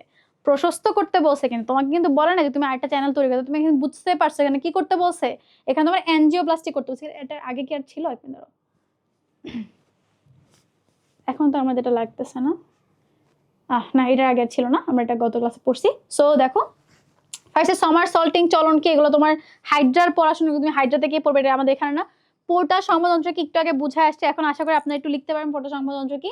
উদ্দীপকের ডাক্তার যে চিকিৎসা, কোন চিকিৎসার কথা বলছে? অ্যানজিওপ্লাস্টি, একটু আগে মাত্র পড়ে আসলাম, অ্যানজিওপ্লাস্টি কথা বলছে, ওইটা বর্ণনা করতে বলছে। তোমাকে এখন কি করতে হবে, অ্যানজিওপ্লাস্টি কাকে বলে, তারপর চারটা ধাপ, মানে চারটা প্রকার কিভাবে কিভাবে করে তোমার সেটা বর্ণনা করতে হবে। যদি ছবি এঁকে আসতে পারো, মানে আজাইরা বাজারে যেমনই ছবি হোক না কেন, বিশ্বাস করো যে তোমাকে একদম 3-এ 3 দিয়ে দেবে খুশি হয়ে, ঠিক আছে। দেখো চিকিৎসাটি বাংলাদেশের প্রেক্ষাপটে কতটুকু নিরাপদ তা ব্যাখ্যা করো। অবশ্যই অনেক, এখন এগুলো একদম ব্যাখ্যা করা টাইপের প্রশ্ন, অবশ্যই অনেক নিরাপদ, কারণ এই প্রক্রিয়ার মাধ্যমে দেখা যায় তোমার ইজিলি কোনো ধরনের কোনো বড় সার্জারি ছাড়া, কোনো ম্যাসিভ সার্জারি ছাড়া, ধরো সার্জারি হলে কি হবে, ওর শরীরের মধ্যে এমনি রক্ত এখন পাম্প হচ্ছে না, রক্তের মধ্যে একটা ঘাটতি হয়ে গেছে, তারপর তুমি সার্জারি করলে একটা ব্লিডিং টিডিং তো হবে, তো কোনো ব্লিডিং টিডিং কোনো কিছু রিস্ক না নেই, তুমি জাস্ট ইজিলি বাইরে থেকে তুমি এরকম প্রশস্ত করে দিলে, যার ফলে তোমার কোনো রক্তপাত হলো না, কোনো ঝামেলা হলো না। সো এটা আসলে খুবই সেফ বাংলাদেশের প্রেক্ষিতে, ঠিক আছে। এরপরে তো এটা আমরা আঁকাকি করলাম দেখলাম। এখন দেখো এখানটা ছবি দেওয়া আছে, দেখো যেটা আছে আমাদের হার্ট, লাভ শেপ দিয়ে রাখছে, আপনারা আবার এগুলো ভালো বুঝেন আপনারা। দেখেন এই যে লাভ শেপ থেকে আপনাদের এই যে কার্বন ডাই অক্সাইড এক্স এ গেল, এক্স থেকে অক্সিজেন, তারপরে বুঝছি এক্স কে আমাদের, এক্স হচ্ছে আমাদের এখানে লাংস বা ফুসফুস, ঠিক আছে, বাংলায় লিখি ফুসফুস, ফুসফুস সেটা আমাদের হার্ট। তারপরে এখান থেকে আমাদের আরো ইয়াটিক গুলো, ঠিক আছে। আমরা প্রশ্ন দেখি কি বলছে, প্লাজমা কি, প্লাজমা কি রক্তের রক্তকণিকা বাদে যেই তরল অংশ আছে, আরো কি কি প্লাজমাটা সংজ্ঞা আছে না বইয়ের মধ্যে, সংজ্ঞাটা লিখবেন। রক্তে অক্সিজেনের ভারসাম্য রক্ষা হয় কিভাবে, কিভাবে ভারসাম্য রক্ষা হয় আপনারা আমাকে কমেন্টের মধ্যে বলবেন, কমেন্ট কিন্তু খুব ইম্পর্টেন্ট, ঠিক আছে। রক্তে অক্সিজেনের ভারসাম্য আমরা কিভাবে কন্ট্রোল করতেছি, বেড়ে গেলে কি করে, কমে গেলে কি করে। আচ্ছা দেখো উদ্দীপকের জেড অংশে যদি দীর্ঘ সময় পর্যাপ্ত রক্ত সরবরাহ না হয় তখন কি হবে। জেড কে ছিল আমার হার্টটা, হার্টে যদি আমি অনেক সময় ধরে রক্ত সরবরাহ ঠিক মতো না হয় তাহলে কি হতে পারে, ফার্স্টে অ্যানজাইনা হবে, অ্যানজাইনার মধ্যে ব্যথা হলো, তারপরে অ্যানজাইনা ধর অনেক লং টাইম ধরে হয়ে গেল, তারপরে দেখো অ্যানজাইনা থেকে একটা পর্যায়ে মায়োকার্ডিয়াল ইনফেকশনও হয়ে যেতে পারে, বা এটা যদি সিভিয়াস হয়ে যায় তাহলে কি হতে পারে, হার্ট ফেল হয়ে যাবে, কারণ হার্ট আমার পর্যাপ্ত অক্সিজেন পাচ্ছে না। তাহলে ফার্স্টে অ্যানজাইনা হতে পারে, তারপরে হার্ট অ্যাটাক হতে পারে, তারপরে হার্ট ফেলিয়ার হবে, ক্রনোলজিক্যালি লিখবে, ঠিক আছে। আবার শুরুতে লিখবে যে হার্ট ফেলিয়ার হয়ে যাবে, শুরুতে কারো হার্ট ফেলিয়ার হয় না, এত ইজিলি হার্ট ফেলিয়ার হয় না, ফার্স্টে অ্যানজাইনা দিয়ে শুরু হয়ে আস্তে আস্তে ব্যাপারগুলো যায়। উদ্দীপকে এক্স ও ওয়াই মানে আপনার হার্ট এবং ইয়ার মধ্যে এক্স ও ওয়াই এর আলোকে উদ্দীপকের সংবহন প্রক্রিয়াটা ব্যাখ্যা করতে বলছে। তাহলে আপনাদেরকে আমি দ্বিচক্রী সংবহনটা দেখাইছি না, কিভাবে কিভাবে আপনার রক্তটা সংবহিত হচ্ছে, তাহলে আশা করি এখন আপনারা অ্যান্সার করতে পারবেন, ঠিক আছে। আচ্ছা জসিম সাহেব একটু পরিশ্রম করলে বুকে ব্যথা অনুভব করেন, কার সিমটম ছিল, ওই যে হার্ট ফেলিওর, একটু হাঁটলে ব্যথা করতেছে, একটু কাজ করলে ব্যথা করতেছে, ঠিক আছে। মানে আমাদেরও ব্যথা করে, বাট আমাদের তো আবার, আমরা তো আবার অলস। তিনি রাতে ভালো করে ঘুমাতে পারে না, শ্বাস প্রশ্বাস বন্ধ হয়ে যাবে করেন, তাহলে আমরা বুঝছি এটা কি রোগ বুঝাচ্ছে, হার্ট ফেলিওর। কোনটা বুঝাচ্ছে, হার্ট ফেলিওর, হার্ট ফেলিওর, ঠিক আছে। অ্যানজিওপ্লাস্টি কি এখন আশা করি পারবেন। এরিথ্রোব্লাস্টোসিস ফিটালিস বলতে কি বোঝায়, এরিথ্রোব্লাস্টোসিস ফিটালিস বলতে বোঝায় হচ্ছে, এটা কি এখন আপনাদের মানে ব্লাড গ্রুপের টপিকটা এখন কোনটার মধ্যে অ্যাড করছে আল্লাহ জানে, মেইনলি হচ্ছে ওই যে নেগেটিভ মা যখন একটা পজিটিভ হাজব্যান্ডকে বিয়ে করে, তখন ধরো মার ব্লাড গ্রুপ তো নেগেটিভ, বাচ্চাদের ভিতরে তোমার হচ্ছে মানে নর্মালি পজিটিভ ব্লাড গ্রুপটা, পজিটিভ ডিটা আর কি, ধরো আরএইচ ফ্যাক্টরটা বেশি প্রমিনেন্ট থাকে, তো ধরো বাচ্চার ব্লাড গ্রুপ এখন হয়ে গেছে বাপেরটার অনুযায়ী পজিটিভ হয়ে গেছে, এখন ধরো তোমার হচ্ছে এই তোমার প্লাসেন্টা হয়ে ধরো বাচ্চা বের করার সময় এই যদি নেগেটিভটা পজিটিভের কাছে, তখন কি হবে, নেগেটিভটার ইয়াতে পজিটিভের এগেনস্টে একটা অ্যান্টিবডি তৈরি হয়ে যাবে, তখন কি হবে, ও বাচ্চার ওই অ্যান্টিবডিটা গিয়ে বাচ্চার পজিটিভ ব্লাডগুলোকে এমন করে ভাঙবে, ঠিক আছে। এটাকে আমরা বলি এরিথ্রোব্লাস্টোসিস ফিটালিস। নর্মালি প্রথম বাচ্চা হওয়ার পর সেকেন্ড বাচ্চার ক্ষেত্রে এই কমপ্লিকেশনসগুলো বেশি দেখা যায়, যেগুলো আপনারা অন্যান্য চ্যাপ্টার পড়ছেন হয়তো। যশোরে কি ধরনের অসুবিধায় ভুগছেন, হার্ট ফেলিয়ার, এখন হার্ট ফেলিয়ারের কারণ কি, প্রতিকার কি, প্রতিরোধ কি, কি হয় সবকিছু তোমরা এখানে লিখবা। উদ্দীপকে উল্লিখিত জসিম সাহেবের সুস্থতার এই যে করণীয় কি কি করবে সে, ওই হেলদি লাইফস্টাইল লিড করা, হাই ব্লাড প্রেশার মেনটেন রাখা, ডায়াবেটিস কন্ট্রোলে রাখা, কোলেস্টেরল কন্ট্রোল রাখা, এই সব কিছু। এখন দেখো এই যে এখান থেকে আমরা বুঝতে পারছি একটা কিছুর সিগন্যাল চারপাশে ছড়া যাচ্ছে, তাই না, একটা সিগন্যাল চারপাশে ছড়া যাচ্ছে, তাহলে আমরা বুঝতে পারছি সিগন্যালটা কে ছড়াবে, কে ছড়ায় রে, সাইনাইটাল নোড ছড়ায়। তাহলে দেখো আমরা প্রশ্নটার দিকে চলে যাই। মায়োকার্ডিয়াল ইনফার্কশন বলতে কি বোঝায়, এখন তো লিখতে পারবেন যে ঠিক অনেকক্ষণ রক্ত সরবরাহ না পেলে আমার টিস্যুগুলো মরে যায়, সেটাকে বলি ইনফার্কশন। অ্যাঞ্জিওপ্লাস্টি জ্ঞান করা হয়, এখন বুঝছেন আশা করি। উদ্দীপকে উল্লেখিত অঙ্গটি কার্যক্রমগুলো কপার টিকা দ্বারা নিয়ন্ত্রিত হয়। এখন লিখতে পারবেন না কিভাবে কপার টিকা দ্বারা নিয়ন্ত্রিত হয়। ট্রাইকাসপিড কপার টিকা কি কাজ করে, বাইকাসপিড কপার টিকা কি কাজ করে, পালমোনারি কপার টিকা পালমোনারি সেমিলোনা কপার টিকা কি কাজ করে, অ্যাওটিক সেমিলোনা কপার টিকা কি কাজ করে। এখন আশা করি আপনারা সবকিছু লিখতে পারবেন, সবকিছু পড়ে আসছি। উদ্দীপকে এ চিহ্নিত অংশের কার্যকারিতা হ্রাস পেলে তা কৃত্রিমভাবে নিয়ন্ত্রণ করা যায়। তাহলে আমাদের এ কে আমাদের সাইনোয়াইড সাইনোয়াইড কাজ যদি কোনোভাবে কমে যায়, তাহলে আমি আলাদাভাবে ওই যে পেসমেকার, কৃত্রিমভাবে আমি পেসমেকার দিয়ে সেটাকে নিয়ন্ত্রণ করতে পারছি। ওকে, আচ্ছা। এখন মানবদেহে বক্ষ গহ্বরের একটা সঞ্চালনক্ষম অঙ্গ আছে যার কার্যক্রম স্বয়ংক্রিয়ভাবে নিয়ন্ত্রণ, ওই সেম হার্টের কথাই বলতেছে। লচিয়া কি পারবেন? রক্তচাপ বলতে কি বোঝায়? রক্ত চলার সময় ধমনী গাত্রে যে চাপ সৃষ্টি হচ্ছে রক্তচাপ, সেটা হাইয়েস্ট হইলে আমার সিস্টোলিক প্রেশার বলে 120, 100 থেকে 139 আর কি, অপটিমাম 120। আর লোয়েস্টটাকে বলেছে ডায়াস্টোলিক প্রেশার, সেটা হচ্ছে আমার 60 থেকে 89 মেবি তার আসল রেঞ্জ। আচ্ছা, উদ্দীপকে উল্লেখিত অঙ্গটা লম্ব, এই যে তোমার হার্টের ছবি আঁকতে বলছে। ওকে, অঙ্গটা স্বয়ংক্রিয় নয়, যে মায়োজেনিক কন্ট্রোল যেটা আপনাদেরকে পড়াইলাম, sinoatrial node, AVN node, bundle of His Purkinje, ওই কন্ট্রোল তোমরা এখানে লিখতে বলছে। আশা করি এখন পারবেন, সব শিখাই আসছে। ইমালসিফিকেশন কাকে বলে 3 নম্বর চ্যাপ্টারে পড়াইছি। আচ্ছা, আজগর সাহেব প্রতিদিন সকালে একটা করে কুসুম ছাড়া ডিম সিদ্ধ খান, তবে ডাক্তার তাকে চর্বি জাতীয় খাদ্য খেতে নিষেধ করছেন। কেন করছেন বুঝতেই পারছো, হার্টের সমস্যা আছে মনে হয়। কারণ তার সম্প্রতি অ্যারিথমিয়া হচ্ছে। অ্যারিথমিয়া জানি কি, আমাদের হৃদস্পন্দন হয় বেড়ে গেছে নাহলে কমে গেছে, কোনো কারণে অনিয়ত হয়ে গেছে, আমরা বলি অ্যারিথমিয়া। আচ্ছা, তো পাকস্থলী কেন নিজে পরিপাক, এগুলো তোমার 3 নম্বর চ্যাপ্টারে পড়া, ঠিক আছে? এটা 3+4 একটা সম্মিলিত প্রশ্ন। উদ্দীপকে প্রথম খাবারটা পরিপাক্রিয়া, প্রথম খাবারটা কি? ডিম। ওই যে আপনাদেরকে গত ক্লাসে প্রোটিনের পরিপাক্রিয়া পড়াইছে, এখন ওটা ওখান থেকে পড়া, এটা আমাদের এই চ্যাপ্টারে পড়া না। খ নাম্বারটা উদ্দীপকের আজগর সাহেবের যে সমস্যা হয়েছে তার চিকিৎসা পদ্ধতি লিখতে বলছে। চিকিৎসা পদ্ধতি কি? অ্যারিথমিয়া কন্ট্রোল করার জন্য আমরা কি করব? ওই যে পেসমেকারের কোনো সমস্যা হয়েছে, পেসমেকারটাকে চেঞ্জ করে দেবো, পেসমেকার দিব, ঠিক আছে? এখানে দেখো ছবিগুলো দিয়েছি, ছবিগুলো হচ্ছে আমাদের, ছবি দেখেই বুঝতে পারছি এগুলো হচ্ছে আমাদের কপার টিকার ছবি, তাই না? প্রত্যেকটা ঢাকনার মতো, এই দেখো প্রত্যেকটা একদম দরজার মতো, জানলার মতো করে দিছে। এটা হচ্ছে আমার ট্রাইকাসপিড কপার টিকা, এটা আমার বাইকাসপিড কপার টিকা। এই পাশ থেকে যেহেতু উঠতেছে এটা আমার পালমোনারি কপার টিকা, পালমোনারি সেমিলোনা কপার টিকা। এই পাশে যেহেতু উঠছে এটা আমার অ্যাওর্টিক সেমিলোনা কপার টিকা, ঠিক আছে? তাহলে পি ট্রাইকাসপিড, বাইকাসপিড, এস আমার অ্যাওর্টিক, এটা হচ্ছে আমার পালমোনারি। দেখো এসএন এর পূর্ণরূপ সাইনোয়ার্টিয়াল নোড, করোনারি সংবহন বলতে কি বোঝায় পারবা আশা করি। চিত্রের চিহ্নিত অংশগুলো অঙ্গে কিভাবে কাজ করে লিখতে পারবেন। এখন কপারটিকাগুলো কি কাজ করে দেখছে, একই প্রশ্ন বারবার ঘুরে ঘুরে ঘুরে, এবং কত ইম্পর্টেন্ট টপিক। মানবদেহের চিত্রের অঙ্গটি ভূমিকা অপরিসীম, হার্টের ভূমিকা না লিখতে পারলে কি করলা জীবনে। আচ্ছা, মানবদেহে অক্সিজেন, কার্বন ডাইঅক্সাইড, পুষ্টি উপাদান পরিবহন, সম্পৃক্ত তরল যোজক টলা, হ্যান ত্যান এগুলাই। দেখো ওই যে মায়োজেনিক নিয়ন্ত্রণ চাইছে, অ্যান্টিজেন কাকে বলে চাইছে। উদ্দীপকে যদি অঙ্গটা অকার্যকর হয়ে যায়, হার্ট যদি অকার্যকর হয়ে যায়, কি হতে পারে? হার্ট ফেলিয়ার হতে পারে। হার্ট পাম্প করবেন, হার্ট পাম্প না করলে কি হবে? কোনো জায়গায় রক্ত যাবে না, কোনো জায়গায় কোনো পুষ্টি যাবে না, তোমার কোষ এমনি শেষ, ঠিক আছে? উদ্দীপকে উল্লিখিত অঙ্গে অক্সিজেন ও পুষ্টি উপাদান সরবরাহের কৌশলটা ব্যাখ্যা করতে বলছে, পারবা আশা করি। স্ট্রোক কি? যখন আমার ব্রেইনের আর্টারিগুলোতে সাপ্লাই হবে না, বা ব্রেইনের আর্টারির মধ্যে কোনো একটা থ্রম্বোসিস হয়ে আছে, যখন সাপ্লাই হবে না তখন আমরা তাকে বলি হচ্ছে স্ট্রোক। ওকে, সেকেন্ড পেসমেকার কোনটা? রিজার্ভ পেসমেকার কোনটা? এভিএন। ওকে, উদ্দীপকে প্রথম অংশে আলোচিত বিষয়টা বর্ণনা করতে বলছে। শিক্ষক হৃৎপিণ্ডে কপার টিকা নিয়ে আলোচনা করলেন, তাহলে এখন তোমাকে কপার টিকা নিয়ে আলোচনা করতে বলছে। রক্তচাপ নিয়ন্ত্রণে রক্তের আয়তনের ভূমিকা, ওই যে আমাদের নিম্নচাপ ব্যারো রিসেপ্টর, পরে আসলাম যে নিম্নচাপ ব্যারো রিসেপ্টর, এই নিম্নচাপ ব্যারো রিসেপ্টর নিয়ে দেখো উদ্দীপকের দ্বিতীয় অর্ধাংশে আলোচিত বিষয়টা অত্যন্ত গুরুত্বপূর্ণ। এই যে আপনাদেরকে নিম্নচাপ ব্যারো রিসেপ্টর গুলো পরে আসছি, এই ব্যারো রিসেপ্টর কাহিনী হচ্ছে এখানে, এখন আশা করি পারবেন, ঠিক আছে? আচ্ছা, আমাদের দেহের রক্তকে বাহিকার ভিতর দিয়ে সঞ্চালনের সময় ত্রিকোণাকার একটা অঙ্গ প্রধান ভূমিকা পালন করে। তবে দেহের শারীরবৃত্তিক অবস্থার জন্য রক্ততঞ্চন একটা গুরুত্বপূর্ণ জৈবনিক কাজ। উল্লেখিত অঙ্গটার ওই যে তোমার হার্টের লম্বচ্ছেদের ছবি চাইছে। কাইল কি হচ্ছে? কাইলের সঙ্গে একটু আগে দেখা আসছে, যখন বেশি পরিমাণে চর্বিযুক্ত খাবার খাই তখন আমার এরকম সাদা দেখায়, সেটা বলি কাইল। কাইলি চক্র একদম ওই যে 60/675 কেমনে কি হয়েছে সবকিছু ব্যাখ্যা করে তারপরে আসবা।